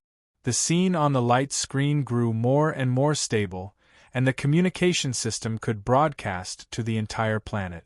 After a moment of silence, Xingju turned on the communications switch and started issuing orders to all the battleships and the governments of the planets in the Scorpion Tail Nebula. Chunyu and his fleet were still in the main planet, and nobody had a higher authority than him. His orders were no different from the imperial edicts of the feudal dynasties, and they were even stricter. They had to be carried out without any hesitation. The first and third battleships of the Star Vanguard battleships, which were the closest to the scene of the explosion, went to support them as quickly as possible. The more than 3,000 battleships in the distance were ordered to disperse to various galaxies. All the planets inhabited by humans that could be reached by 2 space jumps had to be prepared to evacuate. Jiang Zhixing made a simple calculation and found that 300 million people would have to evacuate in the first phase. He couldn't help but feel worried, asking, "Will it work?" "The central computer has calculated it. It's not a problem." Xingju didn't care about these details. He took a deep breath while looking at the burning planet on the light screen and the indistinct black speck amid the flames. Whether to evacuate or to wait for reinforcements on the spot was the standard procedure in the plan. The crux of the matter was whether the space crack could be blocked. The ascendant who had arrived on the burning planet first was very powerful, and his sword wills were formidable and merciless. However, the space crack was too large. It would be difficult to fight and corrode the planet at the same time, and it would be dangerous. If Shen Yunmai were here, his fighting prowess would be no weaker than that ascendant's, and his physical strength would be much stronger than his opponent's. It would be like what happened on the Huangyu No. 2 planet. Xingju felt a bit uncomfortable between his eyebrows. He raised his hand and rubbed it gently, trying to stop thinking about these issues. Seeing his expression, Jiang Zhixing asked reflexively, "Do you want me to boil a pot of hot tea for you?" Jingzhou had gotten used to seeing Zhong Lizi and Hua Shi boil tea for Jingzhou from the Stargate base to the main planet, then to the 857 base, and then to the galaxy beyond the fog. Xingju put down his hand and said with a faint smile, "I'll just drink some water." The cultivation practitioners didn't care about the pleasures. Most of the time, the tea and the wine were merely used to look at them, or to convey a certain meaning. The people in the Federation of the Milky Way didn't like the tea either. They preferred to succumb to the carbonated drinks and small amounts of drugs. Since they had the help of the gene modification and the cultivation of the martial arts, they didn't need to worry too much about the slight damage caused by the stimuli. The living quarters on the Scorching Sun battleship had all kinds of drinks on the table, except for some simple tea bags in a corner. A dozen researchers of the 857 base were sitting in the living quarters, discussing something in a low voice while holding the wine and the drinks in their hand. They had studied the monsters of the Sea of Dark Matter for many years, and were very experienced. It was believed that they would play an important role in this unexpected event. A researcher squatted in a corner of the cabinet and read the words on the tea bags. He picked one up and smelled it curiously, and then shook his head disappointedly. It seemed that he was not satisfied with it. In the end, he chose a bag of jasmine tea. For some reason, he had a close feeling toward jasmine flowers. His wife had often brewed jasmine tea for him a few years ago because she knew he liked it, but he hadn't had the jasmine tea for many years. The tea bag was torn open unreasonably, and the tea leaves and flower petals inside were poured into the teacup roughly. The boiling water dripped down from the automatic outlet, making the dark green tea leaves and the white flower petals spin incessantly, exuding a stronger fragrance. The fragrance was mostly the fragrance of the flowers, which was overshadowed by the tea. The researcher shook his head disappointedly again. The gray checkered shirt he wore quivered along with his body, creating a mosaic effect. He couldn't think of a better way to describe it, so he chose to use mosaic instead. He was not satisfied with the tea bags, the boiling water, and the heat-insulated teacup that was not hot at all. There were many interesting and useful things in this world, but there was no good iron kettle, good teacup, and good tea leaves. He headed toward the working quarters while holding the steaming hot teacup. His colleagues shouted twice behind him. He pushed the black-rimmed glasses up the bridge of his nose, saying that he still had a calculation to do. Along with a faint beep, the bracelet emitted a glow, displaying the corresponding secret data and moving slowly in the form of a three-dimensional light screen. The researcher in the gray checkered shirt leaned against the chair and looked at the images and data in silence. He raised the teacup in his hand and blew on it twice, and then inhaled a mouthful of warm tea. He raised the teacup with his right hand. There was a silver bracelet on his wrist, the surface of which was flowing with glows, giving off a vivacious feeling, as if the bracelet was ready to come back to life and fight. Chapter 940. The Scorpion Tail Nebula had become the resource and industrial center of the Federation of the Milky Way because it was located at the intersection of many twisted passages and had a great number of heavenly bodies of various types. After their rebirth, the civilization of mankind had been progressing at a high speed. After the first cocoon breaker appeared and forged a firm strategic alliance with the female priest, wiping out the violent will of certain divine beasts, the speed of the civilization's development was even more unimaginably fast. The various industrial bases in the Scorpion Tail Nebula presented different but equally splendid pictures. Countless huge industrial platforms were floating in the dark space, and the large nuclear furnaces provided a steady source of energy. Some galaxies had even tried to use the energy of the permanent stars through the gravitational passages. Under the control of the energy, the huge gaseous planets had formed layers within a dozen years, and then they were transported to the industrial platforms on the synchronous orbit through countless passages, where they were turned into various industrial products. The scene looked like thousands of hummingbirds sipping on a large lump of candy.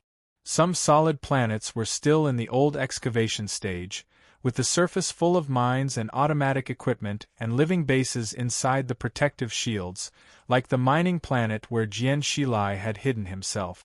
However, the solid planets developed in the last 30 years had entered a new stage. The humans had started to develop the planets as a whole by relying on a steady source of energy. In simpler terms, they had ignited the whole planet and then melted it. It was a large and complicated process of modification. The central computer of the Federation of the Milky Way had reawakened a part of the data of the distant ancient civilization. The experiment had finally begun, and they had made great progress. There were 6 planetary industrial bases in the Scorpion Tail Nebula, which meant that the 6 solid planets had been ignited. It was unclear whether it was the idea of the young woman or the Grandmasters of Aoyama, but it was definitely not the result of the vote of the citizens of the Federation. The names of the 6 planetary industrial bases were not industrial at all, and they were full of the pink bubbles of a young girl. The name of one of the planetary industrial bases was the Dreamfire, which was the place where the space crack had appeared.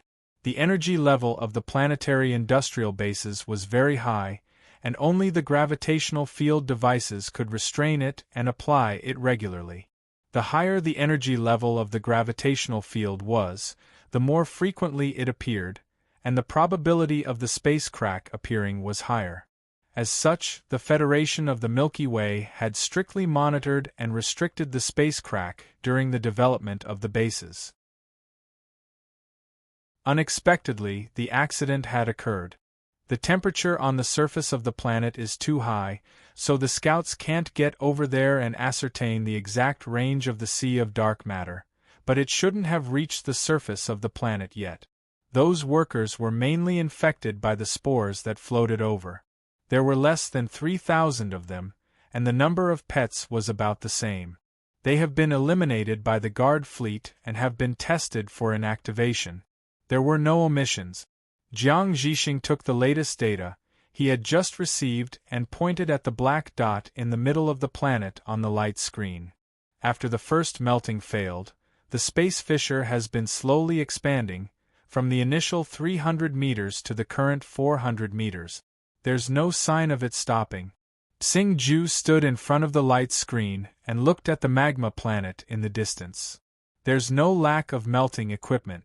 It's just a matter of whether there's anyone who can hold it steady. The incandescent light emitted by the planet had turned pale yellow, looking like a ping-pong ball.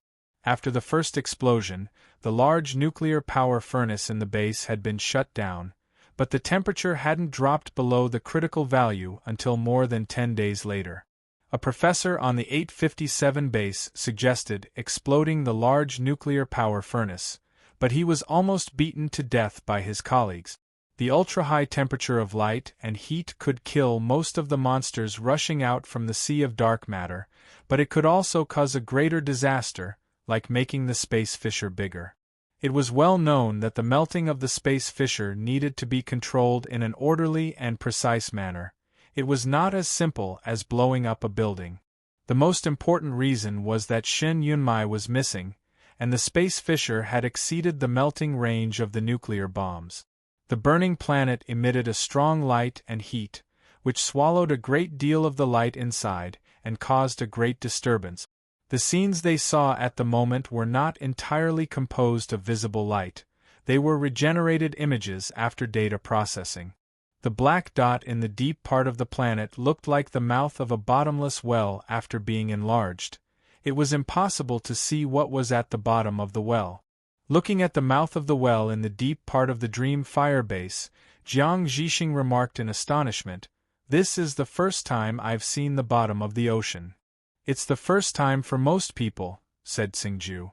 After the distant ancient civilization and the sea of dark matter perished together, the space of the local galaxy had been dead for more than 100,000 years.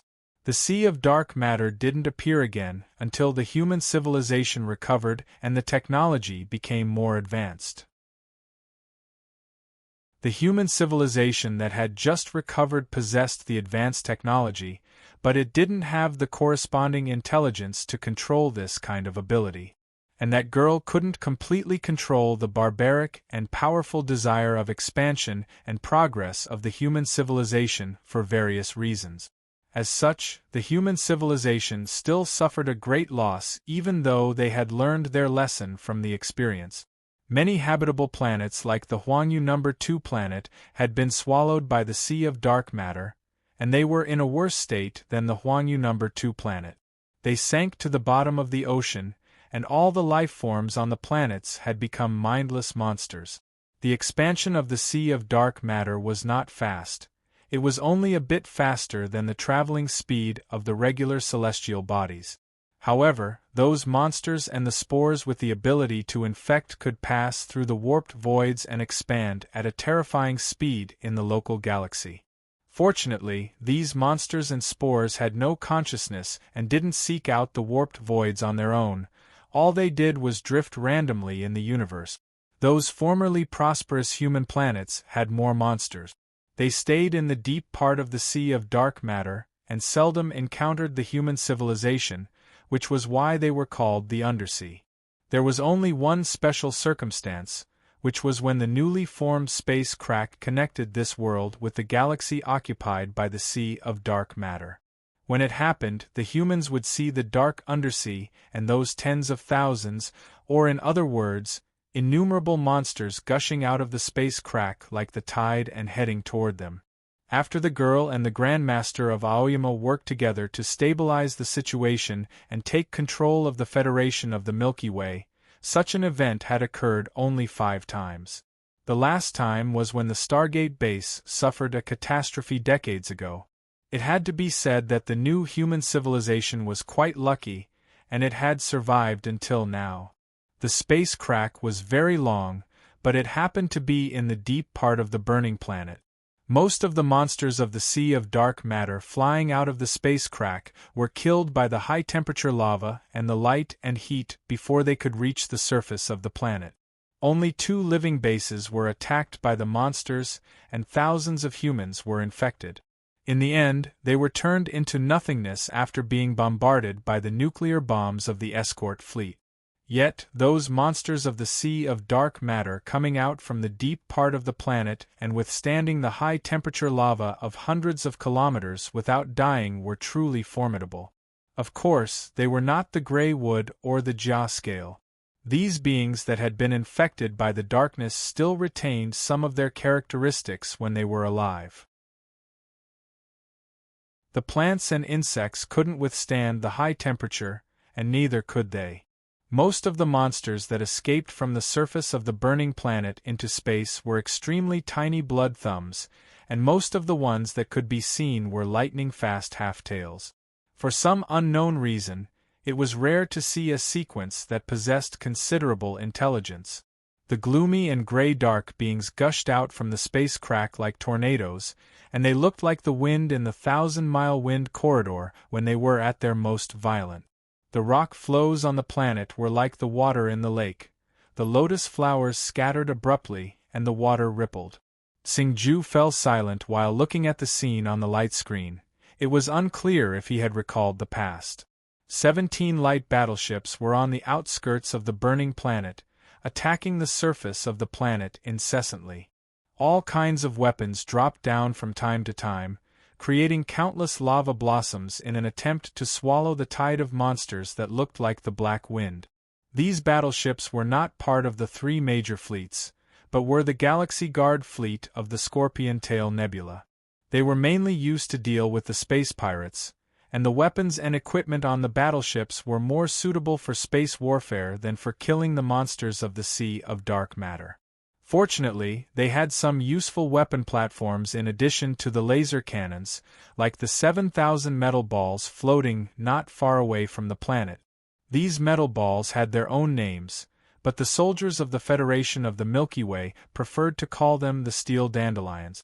It was probably because the thousands of gun barrels poking out from the surface of the metal balls looked like the white threads on the surface of the dandelion.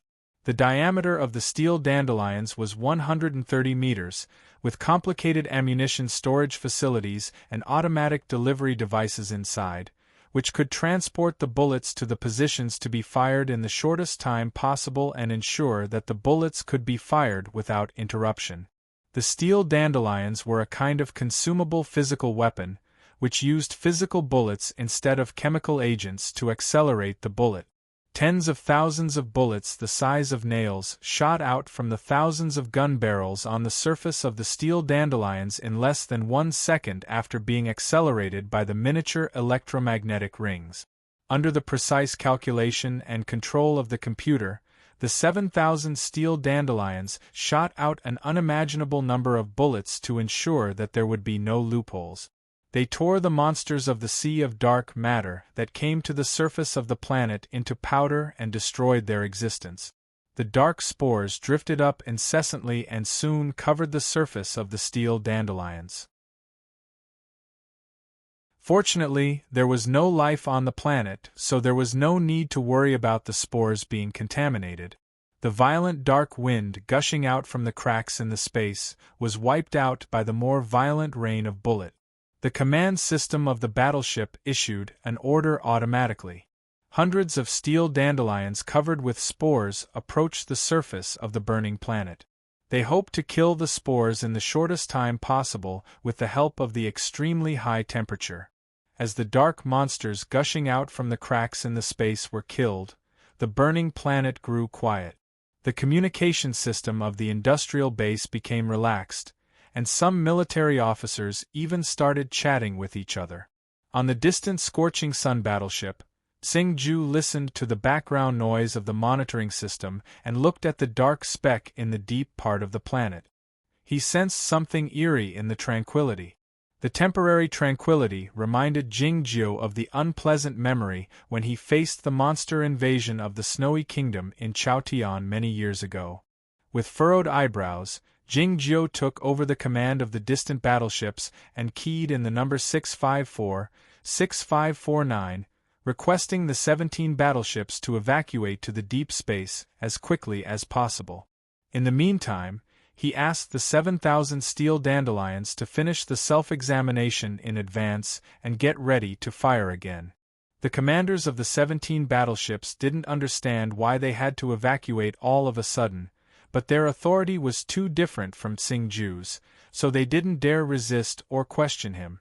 They retreated to the deep space as quickly as possible. In the meantime, hundreds of steel dandelions drifted up from the surface of the planet and lined up with more of their comrades, getting ready to fire again.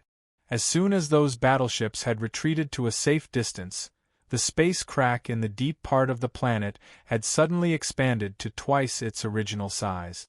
A great amount of lava shot up into the space under the guidance of an invisible force. In the next moment, innumerable monsters of the sea of dark matter swarmed over from the dark and gloomy side like the tide, reaching toward the deep part of the space like the ocean waves. If those battleships hadn't evacuated in advance and stayed in their original positions, a few of them would have been swallowed by those monsters instantly. The 7,000 steel dandelions shot out the physical bullets like a rainstorm, cutting the surface of the planet and the deep space like countless sharp flying swords, cutting those monsters into pieces. In an instant, it seemed as if a great many sandbags had been broken, and innumerable spores shot out, forming a cloud that covered an area as large as a layer of cloud, blocking much of the light emitted by the lava on the planet. The half-tail that had broken through the rain of metal bullets drifted in the vacuum with the remaining flames. The flames were soon extinguished due to the lack of oxygen. One could only see the scorched shapes of the bodies with twisted limbs, exuding a deathly aura that was the opposite of life. The steel dandelions had an upper limit on the number of bullets they could load. They had been intercepting the monsters drifting out from the space crack for a long time, and they had encountered a monster invasion of such a large scale that day. The gun barrels protruding from the golden surface had gradually stopped shooting, and the dim blue glow of the electromagnetic rings had gradually disappeared, as if they had become dead objects or a pile of scrap metal. Nothing could stop the monster invasion anymore. The black wind drifting out from the space crack grew thicker and thicker, as if it would turn into a sandstorm. Gradually, many figures of the first generation could be seen. On the distant battleship, Tsing-ju didn't say anything when he saw the scene. The monsters of the Sea of Dark Matter had gradually occupied the entire industrial base. He reached out his hand and grabbed the controller, ready to let the steel dandelions make their final contribution. The 17 battleships that had retreated to a distant place and the soldiers on more battleships that were on the way to reinforce them all looked at the burning planet in silence. The dark speck in the deep part of the planet seemed to be expanding abruptly. Though it was invisible to the naked eye, the people seemed to see a patch of dark ocean at the bottom of the ocean, which was deathly still. It was then that a cold and emotionless voice as sharp as a sword rang out in the communication system of the fleet, "I'm on my way back. Wait for a moment." Tsing-ju loosened his fingers. A sword light suddenly appeared in the deep part of the space crack.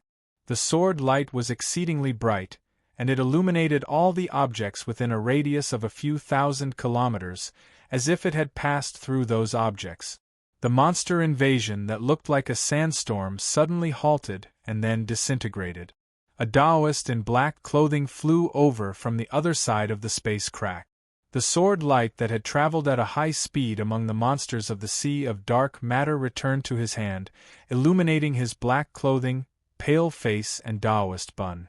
The expression on the face of the Taoist in black was nonchalant, like a tourist who had come back from a stroll at the bottom of the ocean.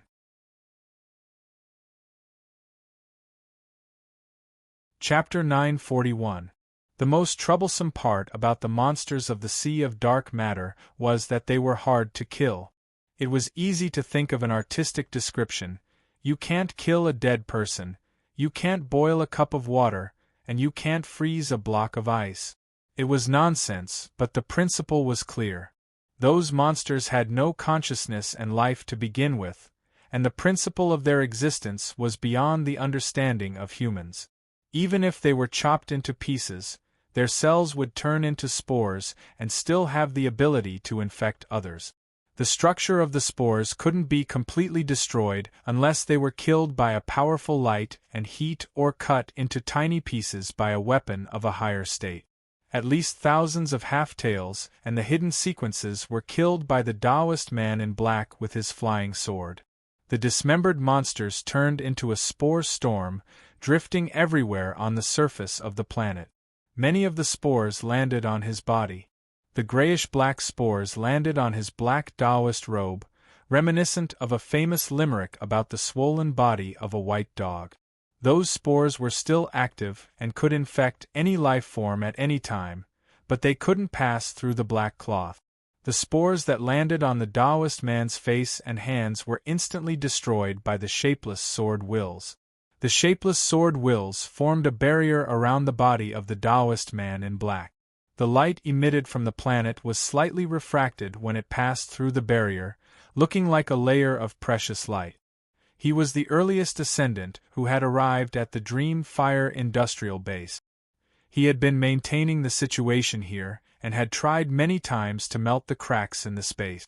Unfortunately, all his attempts had failed, and the equipment for the melting had exploded twice. His face was a bit pale at the moment, and his left shoulder was a bit high. Such an imbalance was rare for a ferryman, indicating that he was severely wounded. The cracks in the space continued to expand as more and more monsters of the Sea of Dark Matter and the shapeless dark energy swarmed over from there. In order to control the situation and reduce the pressure on the 17 battleships, the Taoist man in black crossed the cracks in the space and charged into the Sea of Dark Matter. He restrained a great many monsters at the risk of being infected by the shapeless dark energy until he came out again. If he were in the ancient times, He would be a famous general who could charge in and out of thousands of soldiers and horses. The corpses and spores floating in the space tried in vain to occupy the body and mind of the Taoist man in black, but they had no effect on him, like the iron dandelions, falling slowly toward the surface of the burning planet. The black-clothed Taoist turned around and looked at the space crack in the depths of the planet. Feeling the cold aura coming from there, he raised his eyebrows slightly. He knew that countless monsters were rushing over from the bottom of the sea, so he waved his hand in that direction. The celestial sword was like a ray of light, passing through the crack in space with incomparable speed, heading toward the tide of monsters and beasts that could not be seen in the dark world. It was unknown how long it could stop them. The officers and soldiers on the 17 battleships, Xingju on the distant Scorching Sun battleship, and the human beings who were observing the battlefield from various places in the universe couldn't see the scene on the other side of the space crack. They could only vaguely sense the extremely cold energy left by the fairy sword, as if heaven and earth were merciless. The Taoist in black stretched out his left hand. His voice passed through space without any medium and landed inside a battleship. It sounded like thunder. Again. The expressions of the officers on the warship changed slightly. Someone tried to persuade him. General, however, even more people knew that the general was someone who couldn't be convinced. This was probably the dignity of the strong. They began to operate silently, allowing the warship to launch an alloy chest. The alloy chest arrived at the periphery of the planet at a high speed, pushed by the crystal microengine. Then it disassembled and assembled into a piece of equipment with a unique shape. The black-clothed Taoist tied the equipment to his body and flew toward the depths of the planet. Soon, he arrived outside the space crack. Along with a deep buzzing sound, an unimaginable torrent of light and heat gushed out from the jet device in his hand and bombarded the space crack.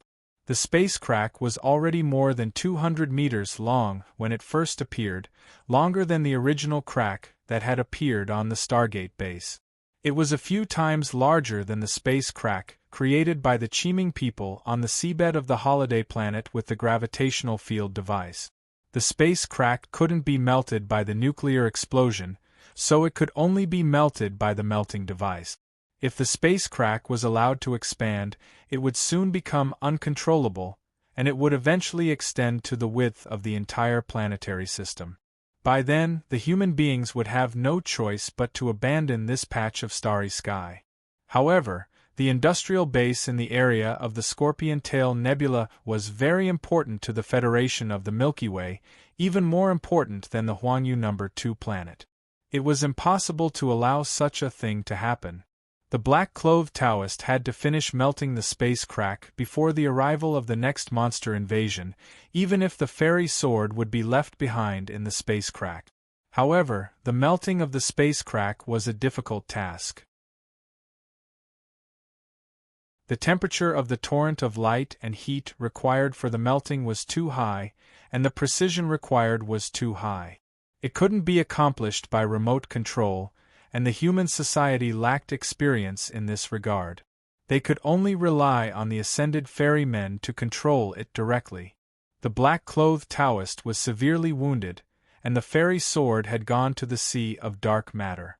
It was extremely dangerous for him to withstand the high-temperature particles of more than 7 million degrees Celsius at such a close distance.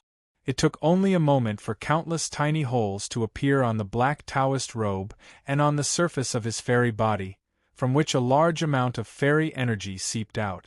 All of a sudden, an object resembling a black leather rope reached out from the other side of the space crack.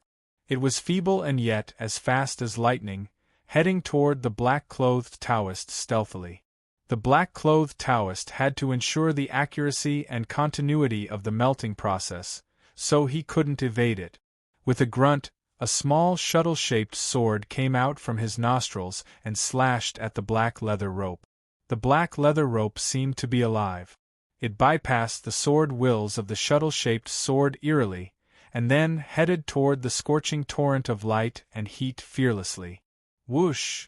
As expected, the black leather rope was melted into nothingness by the high-temperature particles. However, as soon as the black leather rope was melted by the high-temperature particles, a thread in a corner of the light net that was about to form over the space crack couldn't connect with the black leather rope. The light net then gradually dissipated in the dark space on the other side. Seeing this, the black-clothed Taoist's face grew paler, not because of despair, but because of anger and annoyance. In the next moment, his furious voice passed through the scorching lava and the empty space and echoed throughout the entire Dream Fire industrial base. F***ck your great-grandmother. Along with this angry roar, he picked up the melting equipment and fired it toward the space crack like a flamethrower. The melting equipment, with a temperature of more than 7 million degrees, was much more effective than the laser guns and more powerful than the fairy sword. However, the distance of the light and heat particles shot out was limited. A few pieces of burnt black leather ropes dropped down from the space crack, looking like eyelashes that had fallen off after being burned by fire. They were of course not eyelashes, nor were they leather ropes. They were tentacles. The space crack had expanded to 1 mile wide by now. 4 black ball-shaped monsters slowly floated out. Countless soft yet tough tentacles floated in an irregular manner. They looked abnormally horrifying and somewhat frightening. Jingzhou had seen many of these monsters after he left Chaotian. He thought they looked like black dandelions. At the moment, 7,000 steel dandelions were floating in the space around the planet. This was a world of dandelions. There must be a reason for it to be so. The larger worlds in the universe were all ball-shaped. They had to reach out their hands if they wanted to communicate with the outside world or to destroy it. The monsters of the Sea of Dark Matter that looked like black dandelions were not common. It was because they were not the only life forms that had been infected. Jingzhou hadn't learned about these monsters in the course at the 857 base, but he had heard a great deal from Shen Yunmai. He knew that the monsters of this level were very powerful and had a common name, the Mother Nest. They might be the rebirth of the broken pieces of various monsters, or they might have something to do with the divine animals in ancient times. The Mother Nests that appeared at the moment were not of the highest level, but they were still formidable enough. According to the previous monitoring and calculation, the mother nests would mostly appear at the edge of the Sea of Dark Matter, especially at the Hyene Nebula.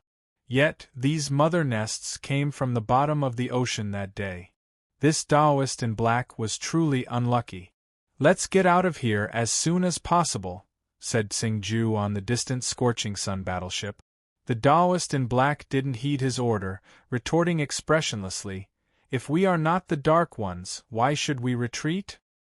The burning planet had grown a bit darker because of the spores filling the sky. As a few mother nests appeared on the other side of the space crack, the planet grew even darker, looking like a real hell. Looking at the drifting tentacles, the Taoist in black narrowed his eyes and pointed his right hand at the space crack. Though it was soundless, many people, especially those swordsmen in the Star State and above on the battleships, heard a long whistling sound in their awareness. It was the sound of a hard object traveling at an extremely high speed, cutting through the air. No, it was the sound of cutting through the space. Crack!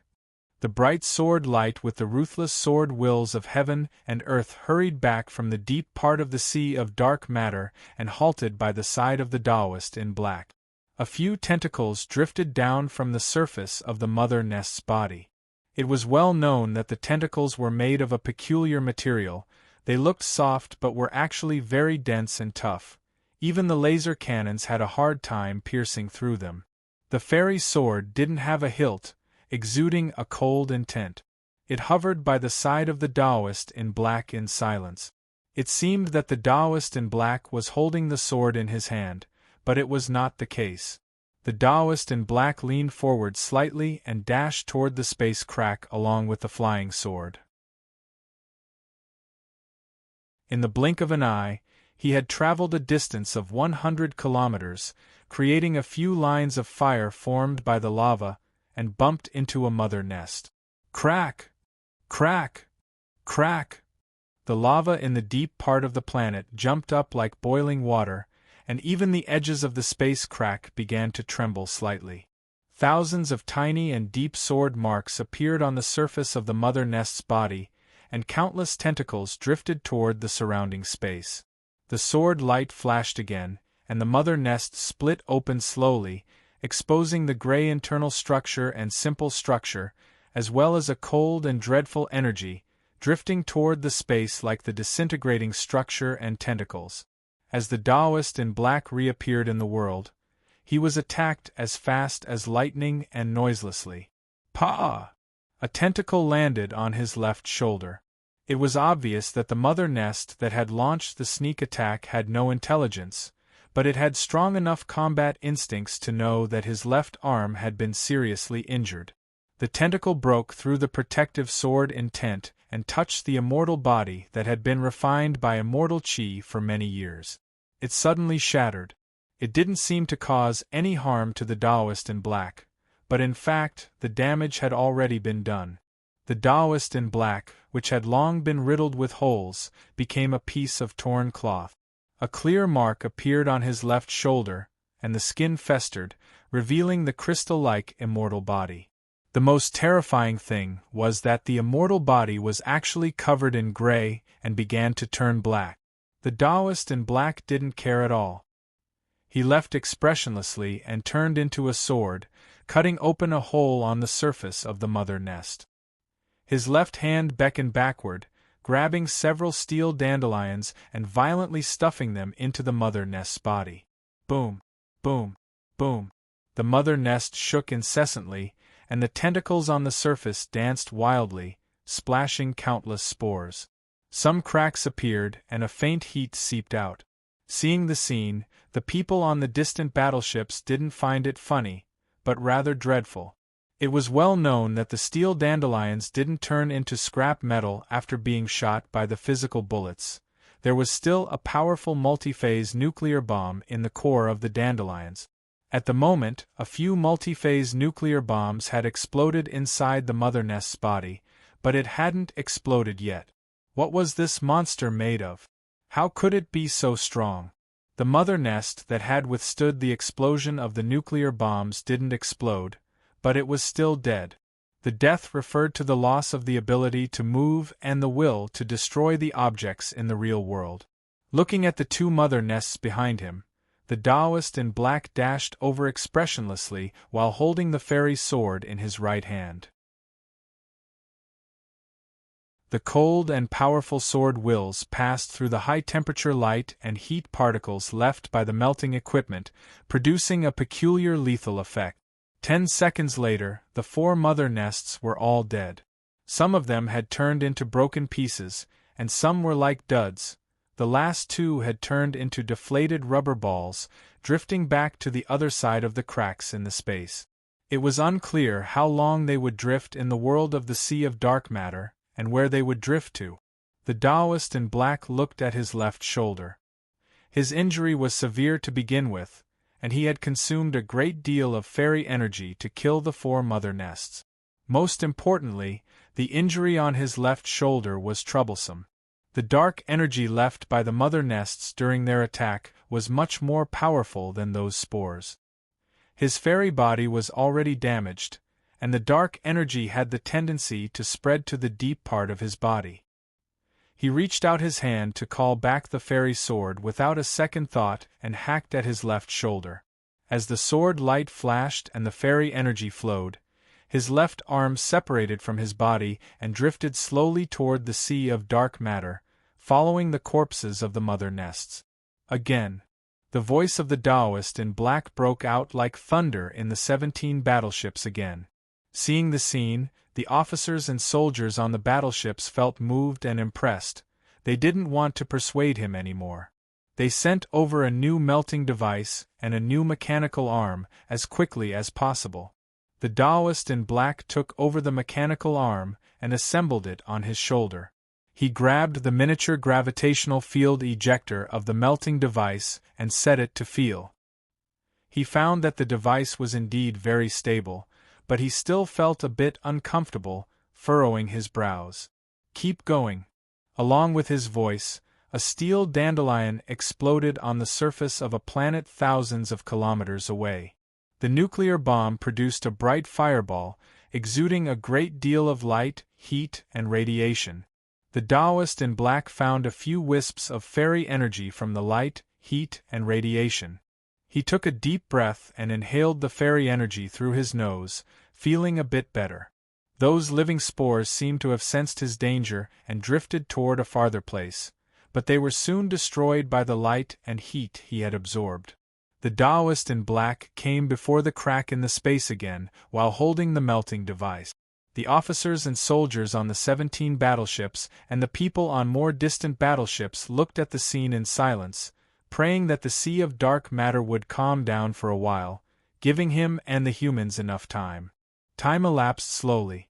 A complicated three-dimensional structure of light and heat had appeared in a corner of the crack in the space. The melting process had finally gotten on the right track. It seemed that the prayers of the people had been answered. No monster of the sea of dark matter had come out from the crack in the space for a long time, and nobody could even see anything approaching the crack. All of a sudden, the Taoist in black sensed something. He lifted his head to look at the crack in the space, but he didn't see anything.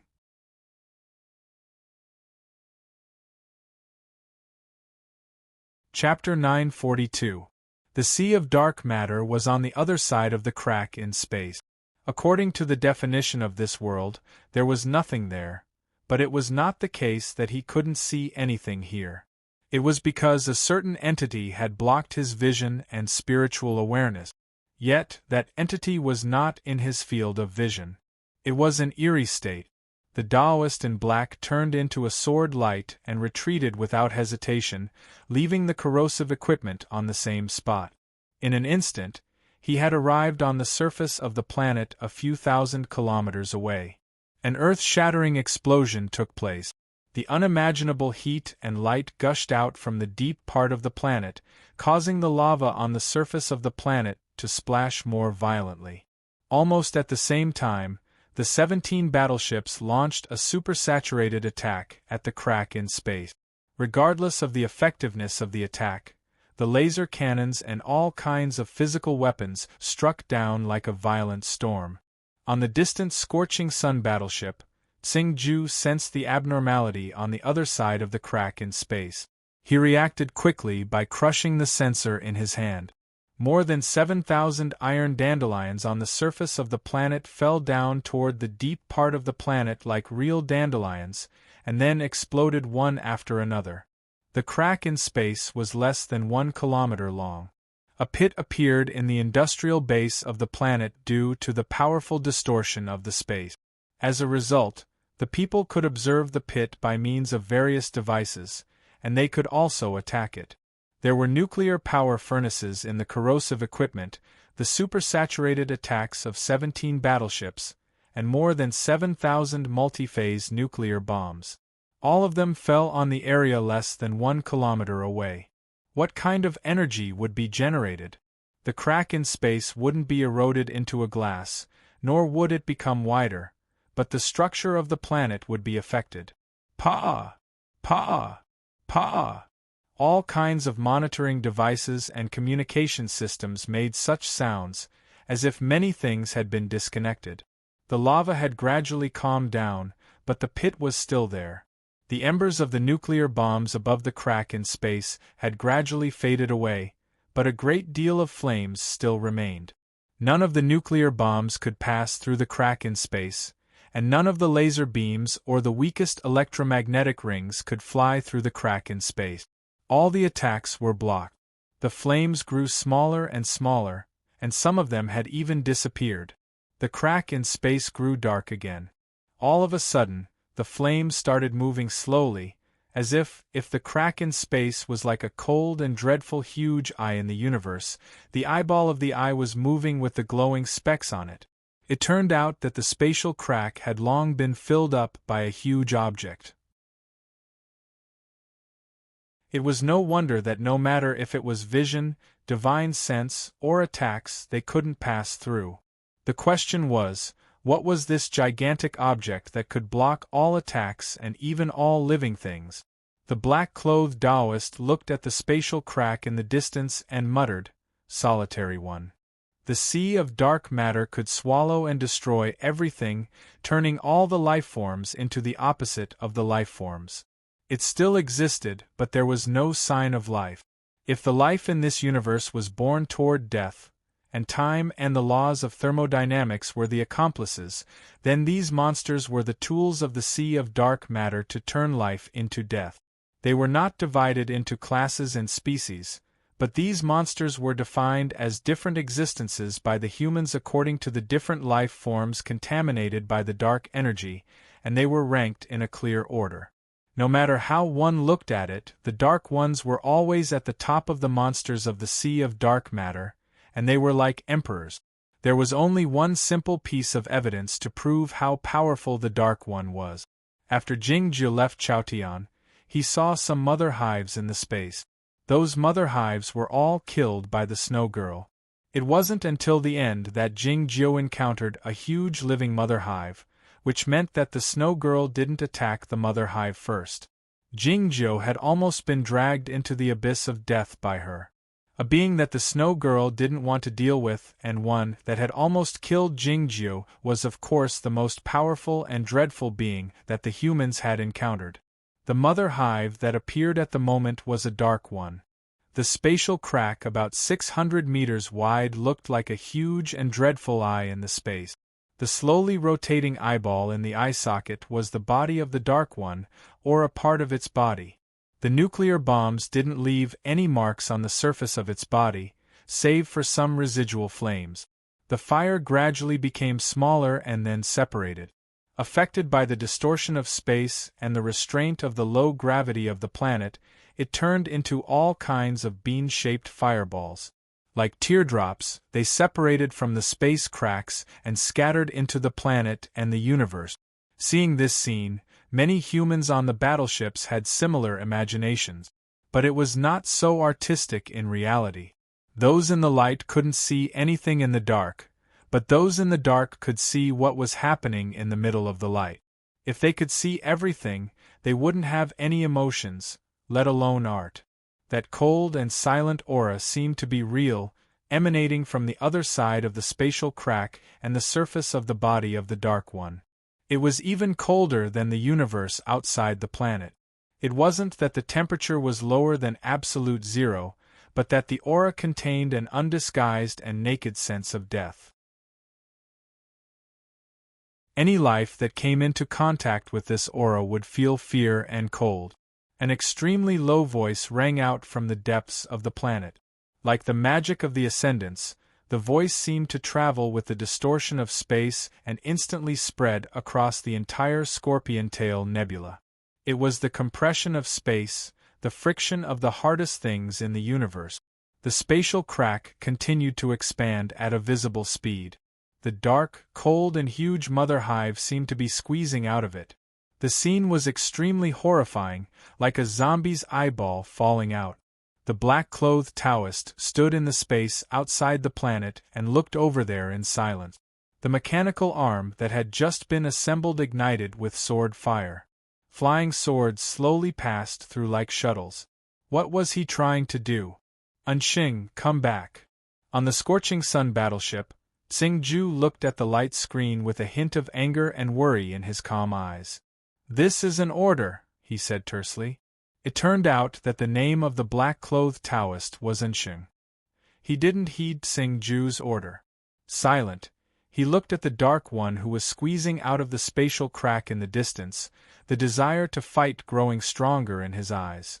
"You said earlier that he was not the Dark One. Why did you retreat?"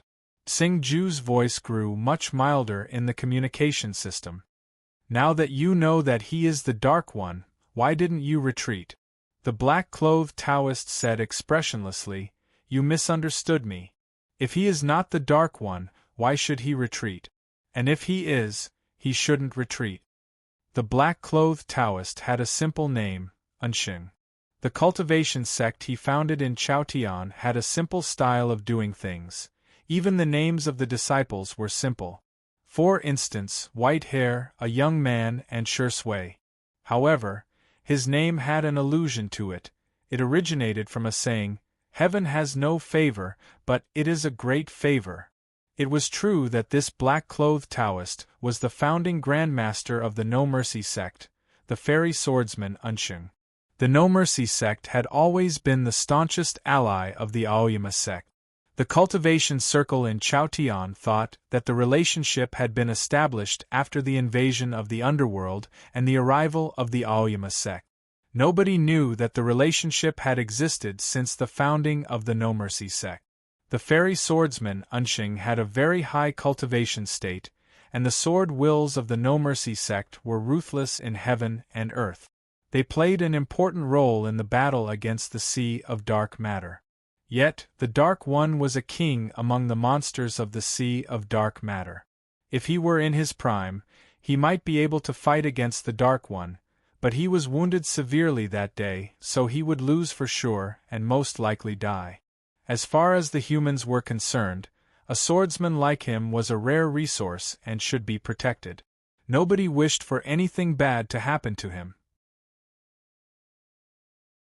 Yet, if the Dark One were allowed to pass through the spatial crack and come to the human world, what kind of disaster would he bring? It was well known that it was not a regular sequence or half-tail. The mother nest of such a high state would be more destructive to the human civilization than dozens of monster invasions. The fairy swordsman Unsheng was fully aware that he should be dead by now. "Wake up, all of you. I want to talk," he said expressionlessly. The huge mother nest was squeezing through the spatial crack slowly. The coldness and death intent spreading to the universe grew thicker.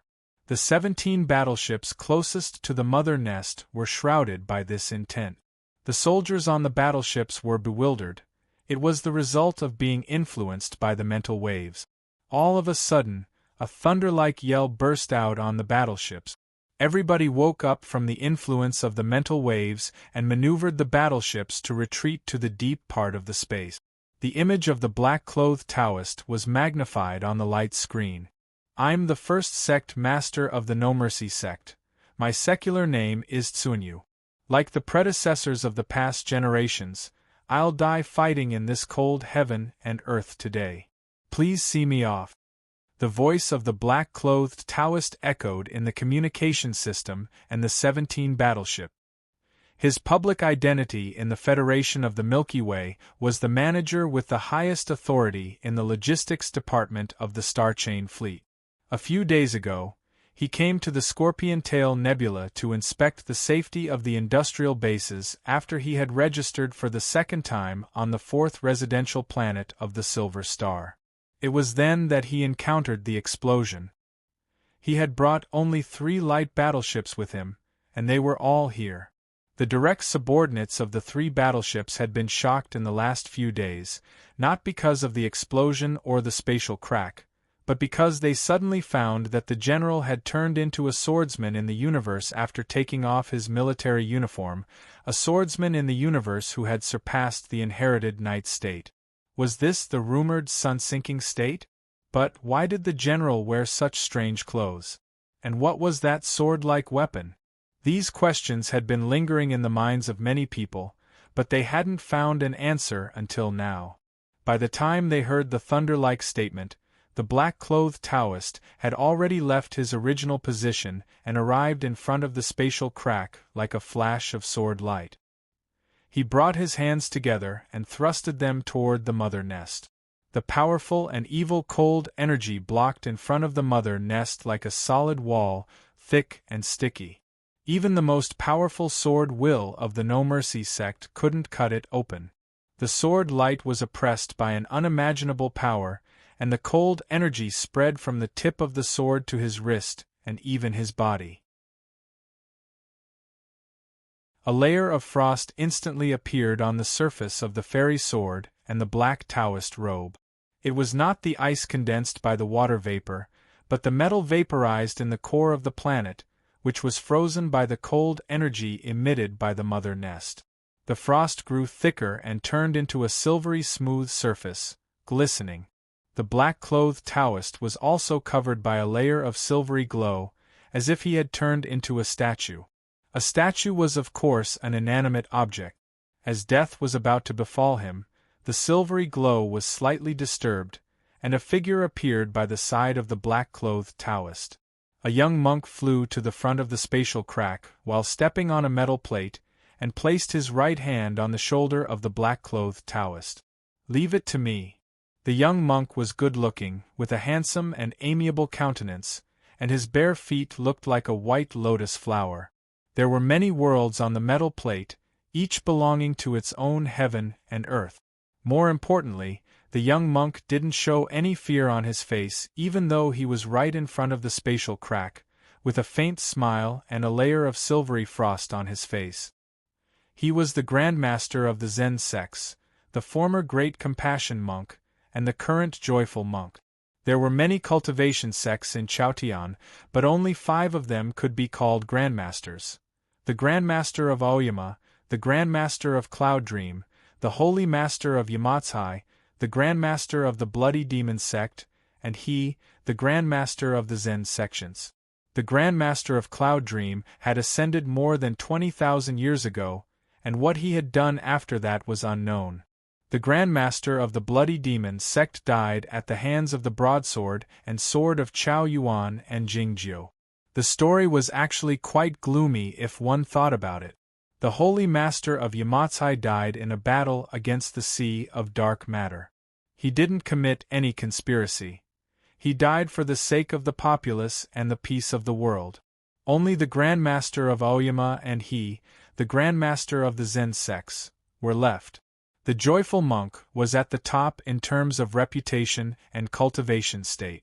The fairy swordsman An Xing could ignore the order given by the Saint Xing on the distant Scorching Sun battleship, but he couldn't refuse the arrangement of the Joyful monk. It was because he was no match for him. The Joyful monk grabbed the shoulder of the black-clothed Taoist, and the silvery frost was suddenly broken. He threw the black-clothed Taoist backward with his sleeves fluttering slightly. The lava waves created a line of fire, which looked like a strand of hair reaching out to the deep part of the outer space. A battleship turned on its engine and sped up. The Joyful monk turned to look at the surface of the huge mother nest, which looked like a gray wall, and said with arched eyebrows, "Let me give you another ride."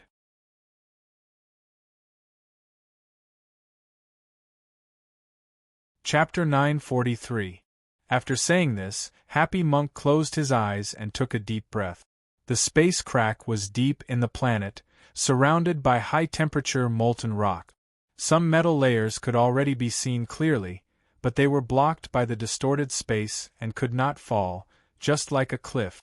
As he breathed, the high-temperature molten rocks broke through the obstruction of space and turned into countless streams of red lava, rushing towards him. Soon, they merged together and turned into a giant dragon made of magma. The giant dragon kept flying and twisting behind him, emitting unimaginable light and heat, like some kind of picture in a Buddhist diagram. Happy Monk opened his eyes and looked at the one of darkness in front of him in silence. His eyes were warm and even enthusiastic, but so calm. The one of darkness was emotionless and senseless. It did not care what this human was going to do, or even think about what this human was going to do. It just continued to squeeze towards the space crack in silence. The burning planet was full of the sound of space compression and friction. When mixed together, it sounded like a building about to collapse, like a battleship about to collapse, and also like the legendary roar of a dragon. The Grand Nirvana tilted slightly. The young monk's body leaned forward slightly, as if he was a Buddha who was about to receive the flowers of his believers. With a light slap, his white jade-like palm passed through the seemingly substantial pressure and landed on the surface of the nest. Compared with the huge body of the nest, his body seemed very small, not to mention that a light slap of his palm could do nothing. The golden dragon made of countless metals and magma suddenly stopped in the space behind him. Then, it let out a low and angry roar and rushed towards the spatial crack along with his palm. In an instant, it heavily crashed into the surface of the mother nest's body. Boom! boom. It was unclear whether it was the roar of the dragon or the roar of thunder, but the unimaginable huge impact resounded throughout the entire planet. The golden dragon smashed into the broodmother's body and instantly shattered. Countless streams of molten metal shot into space and fused into the dragon's tail in an endless stream. The whole planet seemed to be trembling, and the ocean of magma burst into an unimaginable tide, constantly rushing towards the space crack. In the deepest part of such a violent ocean of energy, in the darkness covered by light and magma, Happy Monk leaned forward and pressed his palm on the nest. His eyes were calm, and his eyelashes shone with golden light. What he used was the purest Buddhist magical power, the most sacred golden body, and the original power of this world. Of course, it also consumed a lot of energy.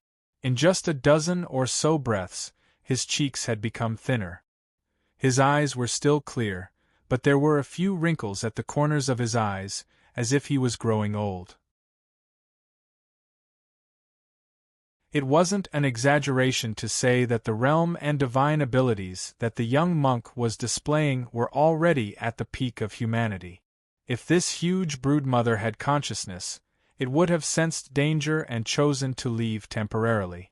Regrettably, those in the dark could see everything in the light, but they did not have any greedy or fearful thoughts. Back then, Jingjiu did not take this into account and was almost killed by the other party's self-detonation. At that time, Jingjiu did not know what was going on in this world, but Happy Monk naturally knew and understood that this person in the dark would not retreat and would eventually choose something. Nothing unexpected happened, as if it was destined that the person in the dark would choose to self-detonate after confirming that he couldn't break through the obstruction of Happy Monk. The self-detonation of the person in the dark had almost killed Jingjiu, so one could easily imagine its power. However, Happy Monk didn't see it, because he had been knocked up by the tremendous force of the explosion and arrived on the surface of the planet at an unimaginable speed. Then, he entered the space, passing by those battleships in an instant, and turned into a flash of golden light heading toward the deep part of the space. 2 battleships activated their crystal engines and completed the emergency maneuver in an attempt to rescue him, but they couldn't keep up with his speed.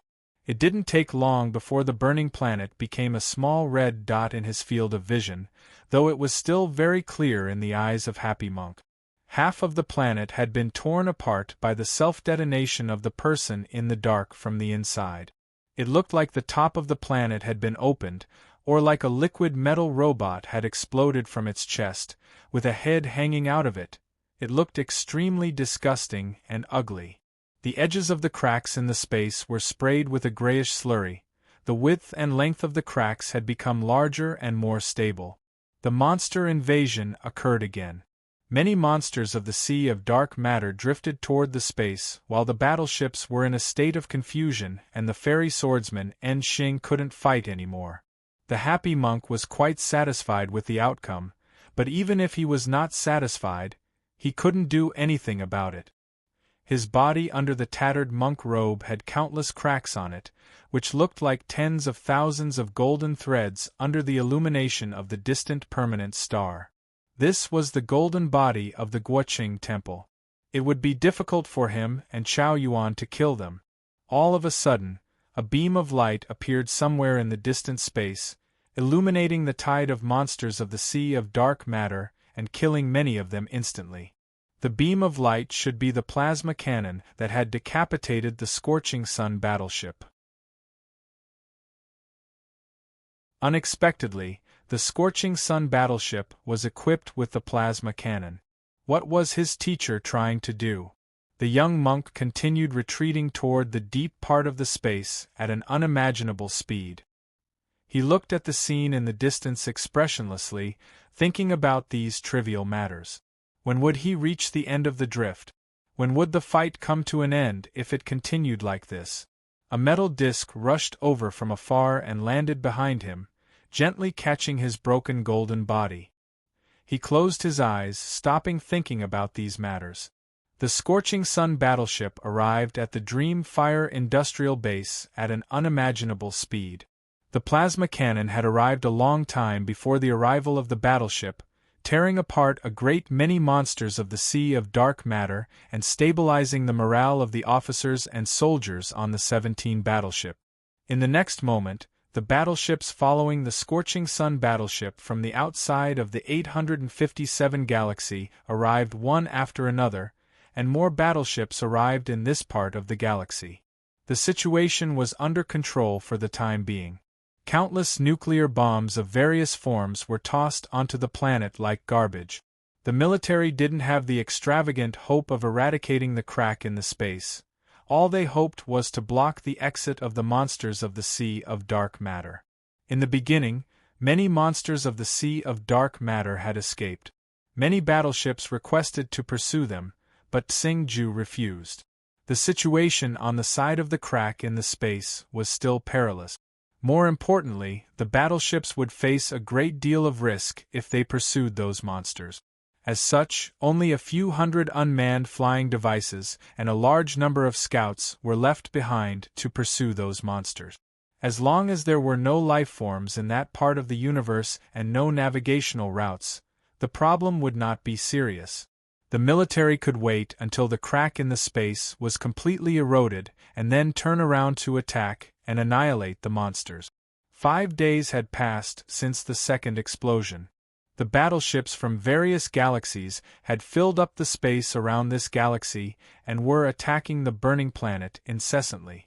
The erosion of the crack in the space couldn't start because the monsters and monster tides kept gushing out from the planet. The 17 battleships in the beginning had finally gotten a chance to rest and retreated to the space closer to the permanent star. One of the battleships approached the Scorching Sun battleship at a relatively slow pace under the guidance of the command system, and then was swallowed by the open door at the bottom of the battleship. As soon as the light battleship entered the interior of the Scorching Sun battleship and was fixed in place, hundreds of intelligent mechanical arms reached out and connected with the battleship in a short time. In other words, this light battleship had become a part of the Scorching Sun battleship. Tsing-Ju led Jiang Zhixing and a dozen military officers into the battleship. All the military officers he met along the way stood up straight and bowed to him. Nobody knew that his official position was the highest commander of the 857 base, but he had dealt with the contamination of the nuclear fleet of the Central Star together with Shin Yunmai, so he was quite famous in the military and had a high authority. Tsing-Ju halted his steps as he arrived before an alloy door in the deepest part of the battleship. He motioned for Jiang Zhixing and the others to wait outside, and then he opened the door using his authority and walked in. The alloy door was closed slowly. The lights in the battleship grew brighter, and the whiteness was a bit dazzling. This was the medical area, so there was no germs or viruses in the air. The fact that there were no germs or viruses here meant that there were none here. What couldn't be achieved by modern technology could be achieved easily with the help of the magic methods and sword wills in Chaotian. The medical microscopic apparatus with the flickering laser beams moved at a high speed on the rails on the ceiling, making a faint buzzing sound. The crystals emitted a blue glow, sending an existence similar to the fairy energy to the center of the formation under the effect of the high-voltage electricity. A medical cabin was placed on the floor in the center of the formation. It looked tiny compared to the spacious and large room, looking like a capsule. There was a tattered black Taoist robe on the floor by the medical cabin. To put it more precisely, it was a few rags. Lying in the medical cabin, and Sheng was receiving the treatment of the laser carving and repairing the sword spirit with the help of the formation. As the founder of the No Mercy sect, his cultivation state was exceedingly high, but he was also very stubborn. This magic pill has been sorted by the robot made of super tiny particles, so the effect has been increased by 3 times. Tsing-Ju took out a green magic pill and placed it by Jingjiu. If you disobey the military order on the battlefield again, I'll definitely punish you, he continued. First of all, don't think that we're soldiers. Secondly, I can't think of how you can punish me. And Sheng went on expressionlessly, and it's my fault that such a serious incident has occurred. I should take the responsibility." Xingju sighed and said, "If the initial space was like what we had seen in the past years, we could try to use the nuclear bombs. But this time it is more than 200 meters wide, so we have no choice but to use the melting equipment. You should know that the precise melting has only succeeded twice so far, and they were done by Shin Yunmai. So what does it have to do with you?" Enxing said, "The precise melting is indeed very difficult, like embroidery. But since Shin Yunmai could do it, why can't I?" Xingju said after a moment of silence, "He is different from us to begin with. Shin Yunmai's body had been specially modified, and the modification was thorough. It was not as simple as assembling a mechanical arm and a laser gun. Some cocoon breakers even suspected that the modification was done for the purpose of melting the cracks in the space, or even for a greater purpose. And Xing brought the magic pill to his face with the mechanical arm. He had no experience in using the mechanical arm, so his movement was slow and clumsy. Looking at the green magic pill, he didn't swallow it right away. It was unclear what was on his mind. "You go and tell the great grandmaster to bring him back," he said. The him referred to was Shin Yunmai. Many cocoon breakers didn't understand why the great grandmaster suddenly left a descendant of the bloodline behind. Later on, they found it hard to like this young man after learning about Shin Yunmai. However, only after experiencing what Shin Yunmai had gone through could they understand that the young man's arrogance and confidence were reasonable, or at least they could allow it. Shin Yunmai had disappeared for a long time, and everyone knew that he had something to do with Jingjiu. But now more and more cracks in the space had appeared, and the cracks in the space this time were of the highest level in history, so everyone needed him to come back. "How can we bring the dead back?" A faint voice rang out in a distant corner of the medical area. There was neither a medical cabin nor an operating table there, but a metal plate on the ground. The happy monk was sitting in the center of the plate. His monk robe had been removed, exposing his thin and weak body covered with golden wounds. The Virgin was truly formidable. Like Jingjiu, he had almost died in the explosion of the Virgin. Of course, the happy monk was more prepared than Jingjiu. Though his golden body was damaged, he didn't fall into a coma for a long time. He could recover after a period of quiet cultivation. Xingju walked up to the happy monk and sat down cross-legged. He looked at the happy monk with a smile, looking quite pleased. He was like a teacher who saw his former student become the pillar of the country and a talent in managing the world. Many years ago, a farmer left the thatched cottage in Machio and worked as a laborer. Then, he became a general and comprehended Tao in the battlefield. In the end, he became a disciple of a sage in Yamatsai. After that sage ascended, the farmer continued to travel around the world and went to many places. He even learned some swordsmanship of Aoyama in secret. In the end, he founded the Guoqing Temple and became the founder of the Zen sect, which was the happy monk of today. That sage was Xingju. "Teacher, I haven't seen you for many years." Happy monk looked at him with eyes full of joy. "I've often wanted to visit you in the past year." Back when he sat cross-legged in the Guoqing Temple and came to this world, he asked the Grand Master of Aoyama to arrange for him to meet Xingju. In the following years, Xingju had been monitoring the movement of the Sea of Dark Matter at the center of Planet 857 and calculating how to ignite those permanent stars. It was because he had to investigate Jingjiu and solve the problem that the battleship was contaminated that he didn't even attend the meeting of the Ascendants in the galaxy beyond the fog. The two of them hadn't seen each other for many years. Looking at him in silence for a long time, Xingju suddenly asked, "Do you want to kill me?" "Yes," said the happy monk.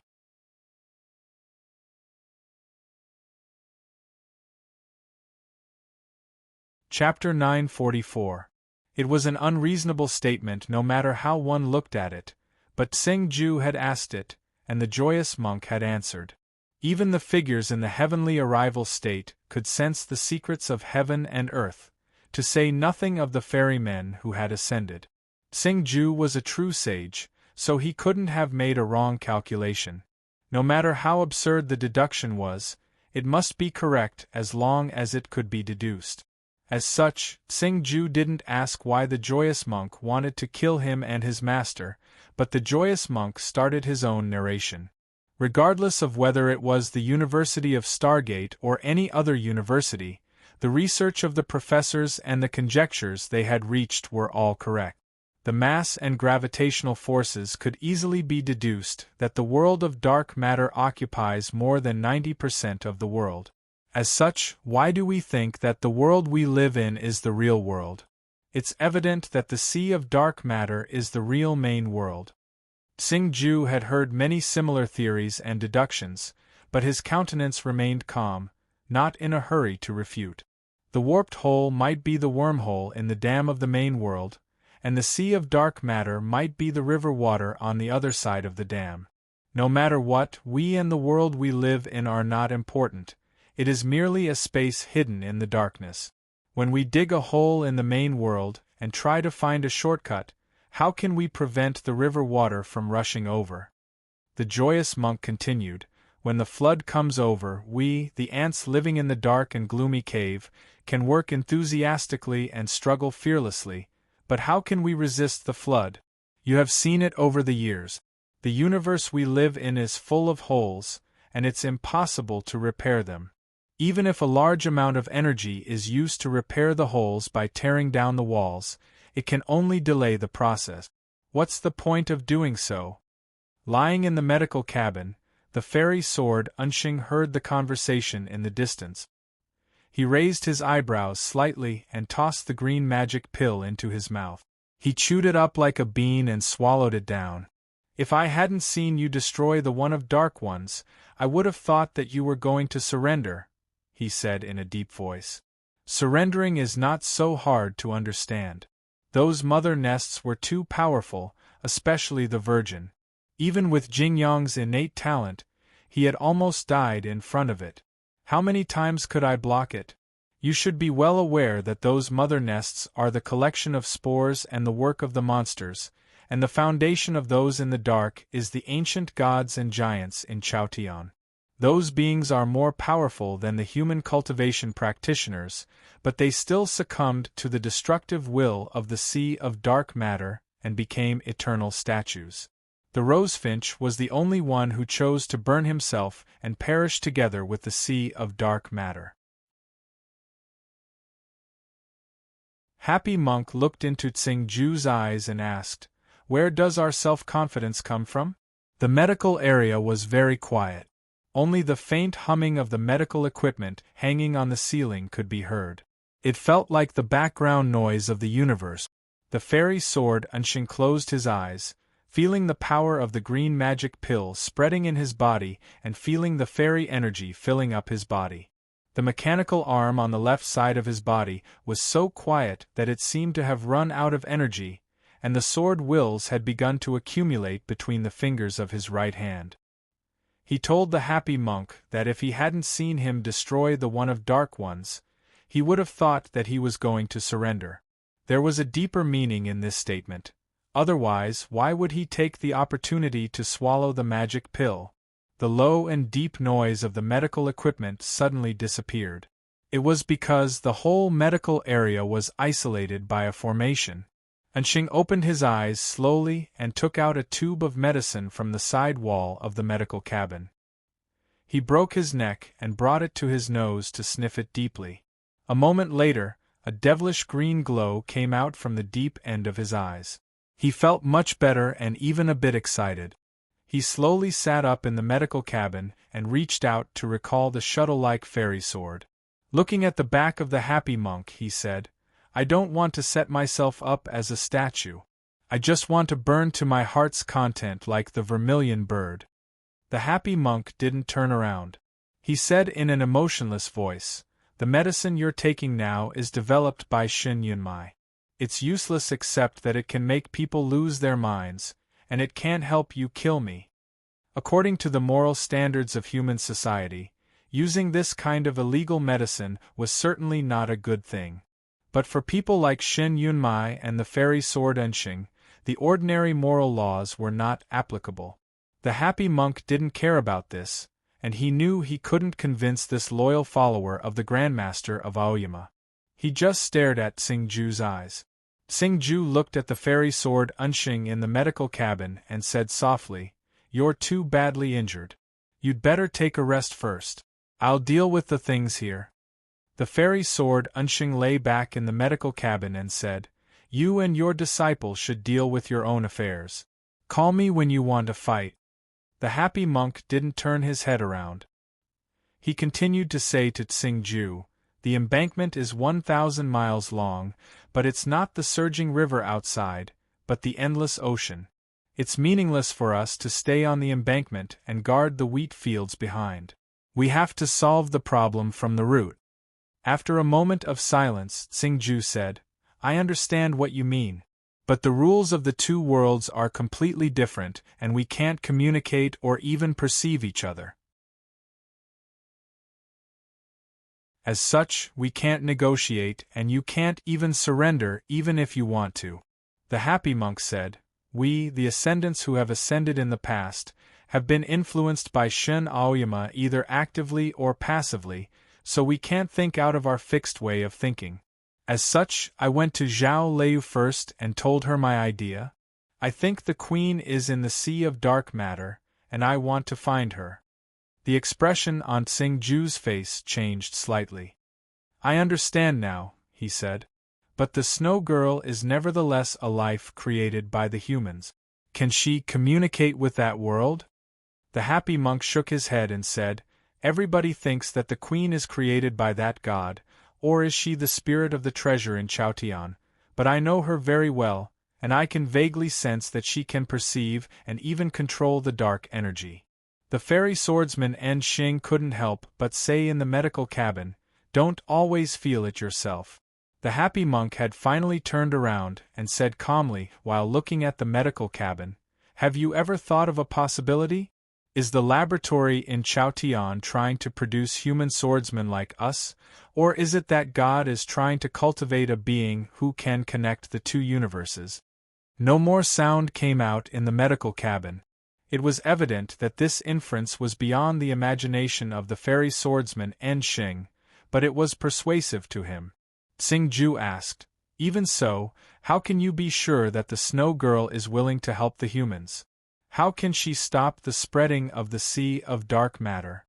The happy monk said, "I've already made many plans, and different responses will be taken in different situations. In fact, I've thought about this for many years, but I can't figure out how the queen can leave Chaotian. Now that she is here, I have to give it a try." Xingju said while staring into his eyes, "I've vaguely guessed some of your plans, but it means that we have to put the future of the humans in her hands. Are you sure this is reasonable?" The happy monk said, "Why is it unreasonable? The queen is the being of the highest state in Chaotian, so she should be in charge of everything." Looking at him, Xingju displayed a complicated emotion in his eyes. "Back then, you had resisted the wind and snow alone for many years and made a great contribution to the humans, but you were still subdued by her in the end. From this point of view, you are not as good as Chao Yuan." The happy monk didn't show any displeasure, saying calmly, "I think Chao Yuan and I have the same opinion in some aspects." Xingju said, "Nobody will agree with your plan." The fairy swordsman Enxing raised his hand from the medical cabin. He didn't agree with the happy monk's plan. It was because the mechanical arm pointed the middle finger at him. The immortals who had ascended had unparalleled wisdom. Xingju and Enxing had guessed his plan through a few words from the happy monk: to find the Snow Girl, help her become the king of the Sea of Dark Matter, and then surrender to her. In his eyes, this plan was crazy and absurd, and utterly inexplicable. The happy monk said calmly, "If Jingju died, Zhao Lei and the others would find a way to kill Shin Aoyama, and these young people wouldn't care about the lives of humans anymore. The computer would be replaced by a new system. Who would be able to stop me then? Xingju said, I'm your only obstacle, so you have to kill me ahead of time. The happy monk said, yes. I came up with this plan last year when I saw Li Chunyang and Jian Shilai die one after another in the galaxy beyond the fog. You have to die first. The fairy swordsman Enshing's mechanical arm was still raised. He knocked on the side panel of the medical cabin with his middle finger, making a thudding sound, indicating that he had to kill himself first if he wanted to carry out this crazy plan. The happy monk said calmly, if you weren't injured, it would be troublesome to deal with you, but you can't do it now. The fairy swordsman Enshing pulled back his middle finger, clenching his mechanical arm into a fist to express his anger. Master, you're not my equal, even though I'm injured, the happy monk continued while looking at Xingju. Xingju counted with his fingers. A helpless smile appeared on his face. Yes, although he was the seventh sage of Yamatsai and the happy monk's master, he was still no match for the happy monk. The happy monk was very knowledgeable and had studied the Taoist methods of various sections. He even knew a thing or two about the sword style of Aoyama. He had countless magic skills and was the founder of a sect. The man in darkness could force Jingjiu to almost fall into a deep sleep, but he couldn't pose a fatal threat to Jingjiu. Are we going to do it now? Asked Xingju. The happy monk said, Of course not. I still hope I can persuade you. Xingju said, You should know very well that people like you and I who can reflect on ourselves and argue back are hard to be persuaded by others. Everyone has only one life. No matter how long the Yuanying can float and how many years the sword ghost can hide, there is only one life after all. Today I didn't kill you, which means I've given you a second life. Please think about what I've said seriously. The happy monk got up and called for the Grand Nirvana. He walked toward the outside of the medical area, saying, Of course, there is another reason why I didn't kill you today. This space crack is too troublesome. I'm going to surrender in order to survive. I don't want any more human beings to die. Xingju knew that he meant what he said. Where are you going now? He asked the happy monk while looking at his back. Now that the happy monk had told them his thoughts and future plans, and he didn't kill them to silence them, how could he still live among the ascendants and in the human world? I'm going to carry out the first half of my plan. I hope you can finish the second half after thinking it through. The happy monk said, I'm going to the Sea of Dark Matter to find the Snow Girl and draw the monsters over there away. If there are other men in darkness, I'll take them with me. You don't have to worry about it. Just stay here and melt the space crack as soon as possible. Not bad. The praise of the fairy swordsman Enshing broke out in the medical cabin. He raised his thumb high in the mechanical hand he was holding. It's very dangerous, said Xingju. I've done it many times in Chaotian back then, so I'm familiar with it, said the happy monk. Xingju asked, What if you can't find the way back from the Sea of Dark Matter? The happy monk said, I won't go too far. Besides, master, you don't know that I have a lot of experience in this regard. Xingju said, I have to remind you that since Jingju didn't wake up that day and didn't die, the Snow Girl might be by his side. Now that the Snow Girl was by Jingjiu's side, she wouldn't be by the Sea of Dark Matter. If the Queen is still in the human society, why can't we find her? Asked the happy monk. Xingju said, It's hard to find a being of such a high state as the Snow Girl if she is determined to hide. The happy monk said, Like I said, I'm familiar with her and I know her very well. Why would she hide? What he said showed a strong self-confidence. It was the confidence he had in the Snow Girl. Xingju didn't know what to say. He came to the door of the medical area and saw the happy monk out. Jiang Zhixing and the other officers were waiting in the medical area. They didn't know that a war between the cocoon breakers had almost broken out behind the door. The happy monk walked to the railing of the covered bridge and looked down at the scene below. The light battleship had been fully opened and merged with the scorching sun battleship. Thousands of officers and soldiers on the battleship were busy in their respective positions, and some of the soldiers on duty were resting in the living quarters in the distance. The researchers from the 857 base were doing constant tests and calculations on the data models of the corrosive space cracks, cursing and quarreling with each other from time to time. The fragrances of various beverages and the human smells had just emerged in the spacious space of the battleship when they were cleaned by the automatic air exchange system. Yet, the world inside the battleship still had a smell, which was the smell of living beings.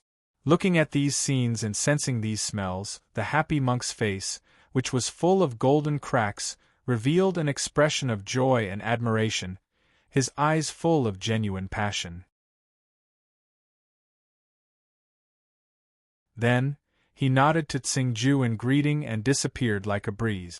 Jiang Zhixing and the other officers knew that the young monk in the frock was a true swordsman of the starry sky, but they were still startled and looked around subconsciously. Suddenly, someone saw a clear and short line on the light screen and yelled, "Over there!" Hundreds of battleships formed a complete monitoring system. The picture zoomed in quickly, and the hundreds of thousands of soldiers on the battleship could see it clearly. The handsome young monk was barefoot, standing on a huge metal plate and approaching the space crack at a high speed. There was no wind in the universe, but the tattered monk's robe fluttered gently, giving off an otherworldly feeling. What is he going to do? Interception request. Interception request.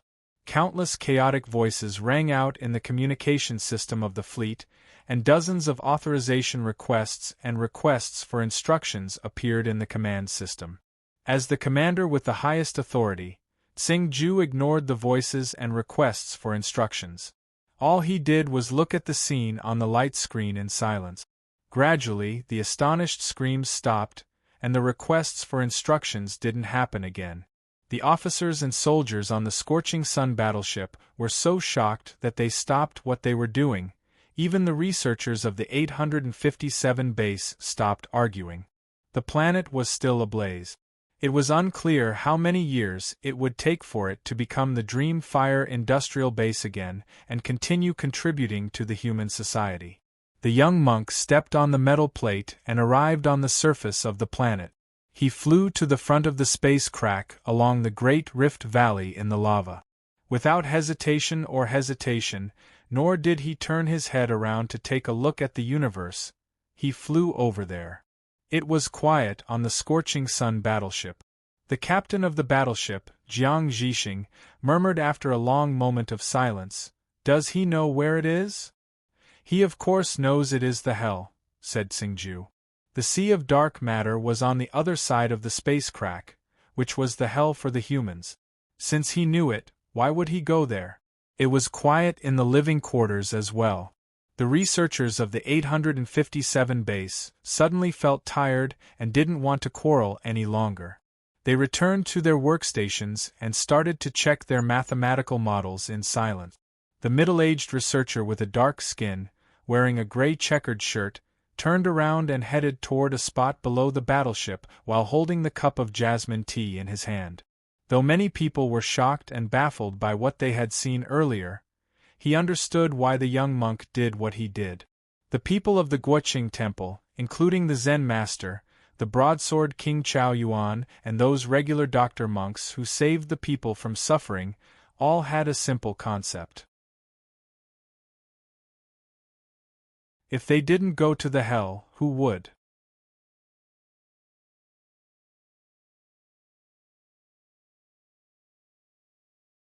Chapter 945. Though the young monk looked like a youth, he had in fact lived for many years. Yet, he was still a youth. Otherwise, he wouldn't have come to the sea of dark matter. It was believed that he had a way to bring away countless monsters at the bottom of the ocean on the other side, and he might encounter some more hives or even another dark being. The number of monsters passing through the cracks in the space would be much fewer, and the fleet of the Dreamfire industrial base would be under less pressure. The scorching sun battleship started up again, heading toward the burning planet. Tsing-Ju started the final plan with the help of the researchers on the 857 base. A dozen superparticle nuclear power furnaces and the newly developed melting equipment had arrived, ready to be put to use at any time. As mentioned earlier, neither the local swordsmen in the Federation of the Milky Way nor the large equipment controlled from a distance could withstand the high temperature of the melting equipment at a short distance, and the accuracy of the equipment was much lower. As such, the work had to be done by the Ascendant. It was unclear if Tsing-Ju had recalled the arrogant and shameless young Master Shun again at the moment. The middle-aged researcher in the gray checkered shirt came to the bottom of the battleship with a teacup in his hand. He leaned his bracelet against the door, giving off a faint sound. The heavy alloy door opened slowly, and a large strategic storage room appeared in front of him. He had already learned how to use the melting equipment on the 857 base, and his calculation method was different from Tsing-Ju's. As such, he didn't have to watch and learn it in person. If Tsing-Ju couldn't withstand it, he would reveal his identity and take over. The storage room of the battleship was filled with all kinds of equipment and a great number of nuclear bombs. It was still as spacious as before. He walked to the middle of the storage room and sensed the remaining energy in the air. He picked up the teacup and had a sip. The jasmine tea was a bit cold, not as refreshing as before. Yet, he didn't have a high standard of living. He suddenly sensed something. He reached out his right index finger and middle finger, pointing at the ammunition rack on the other side of the alloy wall. Crack! A black go piece, which had been left in the corner for a long time, flew over and landed accurately between his fingers. Looking at the black go piece between his fingers, a wistful smile showed on his dark face, and the silver bracelet on his wrist seemed to grow brighter. The morning light shone through the window and fell on the chessboard, shining on the black chess piece in the middle. It sparkled just like Jing-Jio's eyes.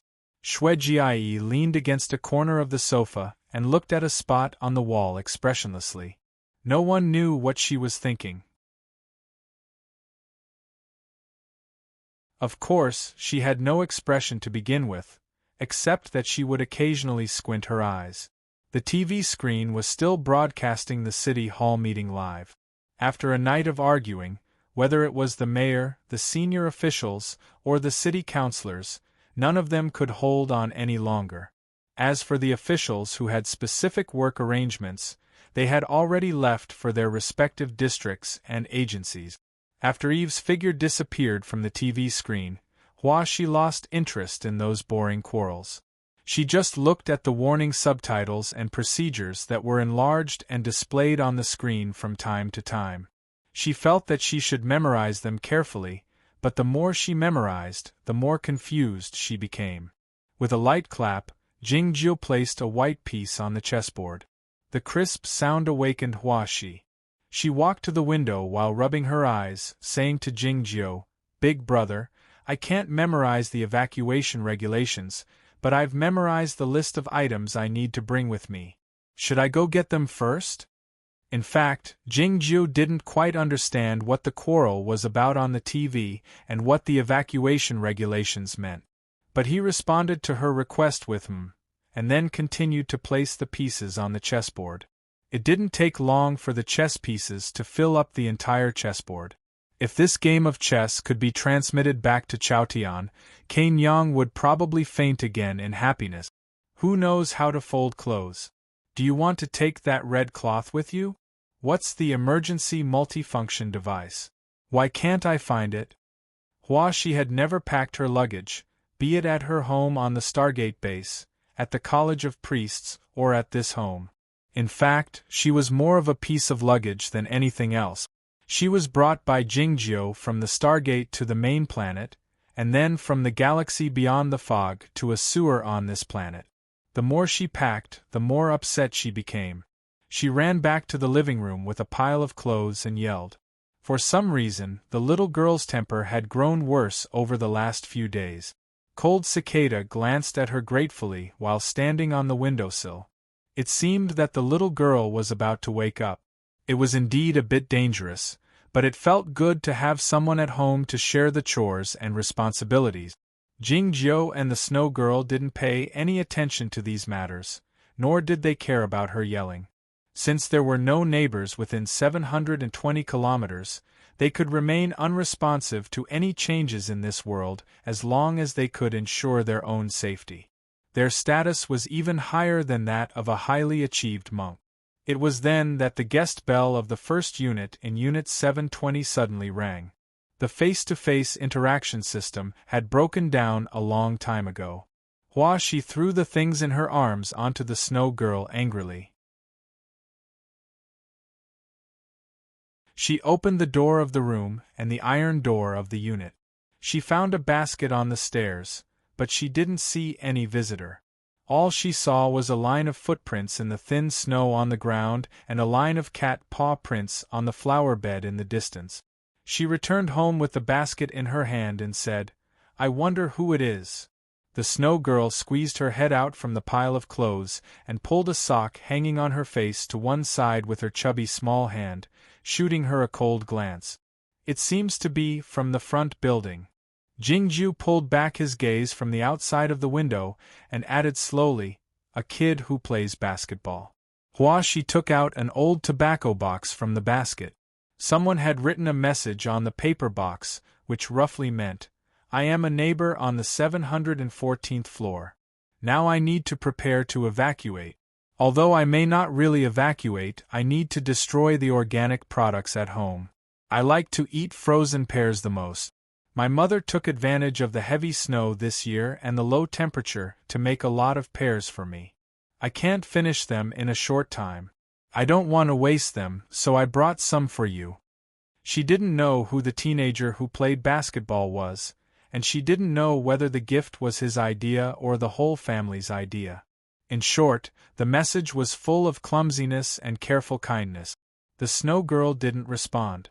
Jingjiu said thank you, but the person had already left. No one knew who he was saying thank you to. Hua Shi took out a frozen pear from the basket and looked at it curiously. She said, "It's so ugly. I don't know if it tastes good." The color of the frozen pear was black, like a bruise on a person's body. It did not look good. Jingjiu thought for a while and said, "You have to eat it." This sentence meant that ugly things did not necessarily taste bad. You had to taste it to know the real taste. For example, the pastries that Miss Eve gave them were very beautiful, but they tasted really bad. He didn't know that the reason was that the pastries should be eaten directly. They didn't need to be like Hua Shi, who always used a steamer to steam them until they were soft. Hua Shi thought that her brother's words were very reasonable. She picked up the frozen pear and brought it to her mouth. She bit down hard. Then, as expected, there was a cry of pain, and 2 lines of tears instantly welled up in her eyes. Jingjiu comforted her clumsily and suggested, "Since it's so hard, let's soften it before eating it." How to soften a frozen pear? The most direct way was to heat it up. Fortunately, Hua Shi was in a bad mood that day, so she didn't bother to boil water and used the steamer. She put the frozen pear on the windowsill, waiting to be melted by the sunlight. The surface of the frozen pear was covered with a thin layer of snow, looking like the frosting. Being shown by the sunlight, it finally looked better and more attractive.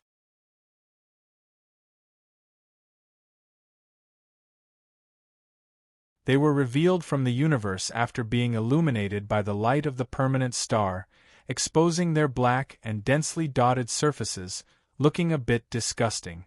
Sensing the arrival of the living beings, the black mother nests woke up immediately. Countless tentacles grew out from the dotted surfaces, looking like the hairs of the closed pores or like the maggots crawling out from the surface of the rotten food. It was even more disgusting. The light illuminated everything and reflected in the eyes of the joyous monk. "It's so beautiful!" he exclaimed joyfully.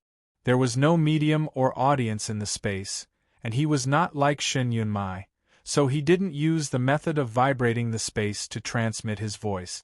As such, he exclaimed soundlessly, but his expression was sincere and sincere. The concept of beauty and ugliness was the embodiment of utilitarianism on the human beings. As one of the most outstanding and powerful beings in the history of mankind, the joyous monk had already surpassed many boundaries of the human beings, so he had a more detached view of things. His aesthetic sense was still that of the human beings, but it was more extreme. Apart from that god in ancient times, nobody had seen such a scene. At least, he hadn't seen it in any materials. He thought that he should leave these scenes and materials behind. Even if he couldn't find the snow girl and couldn't leave this patch of the ocean, the later generations would at least know something. He let the grand nirvana stop, and took out a pen and paper from somewhere. He drew the endless darkness in front of him, the dying star in the distance, and the mother nests that looked like frozen pears nearby. The pen was the one he used when he was in Yamatsai, and the paper was the one made from the peach tree bark in front of the Shuei-yu nunnery's door. The words and paintings written with such a pen and on such a paper could be preserved for a long time, no matter how bad the environment was. The tip of the pen kept drawing on the paper.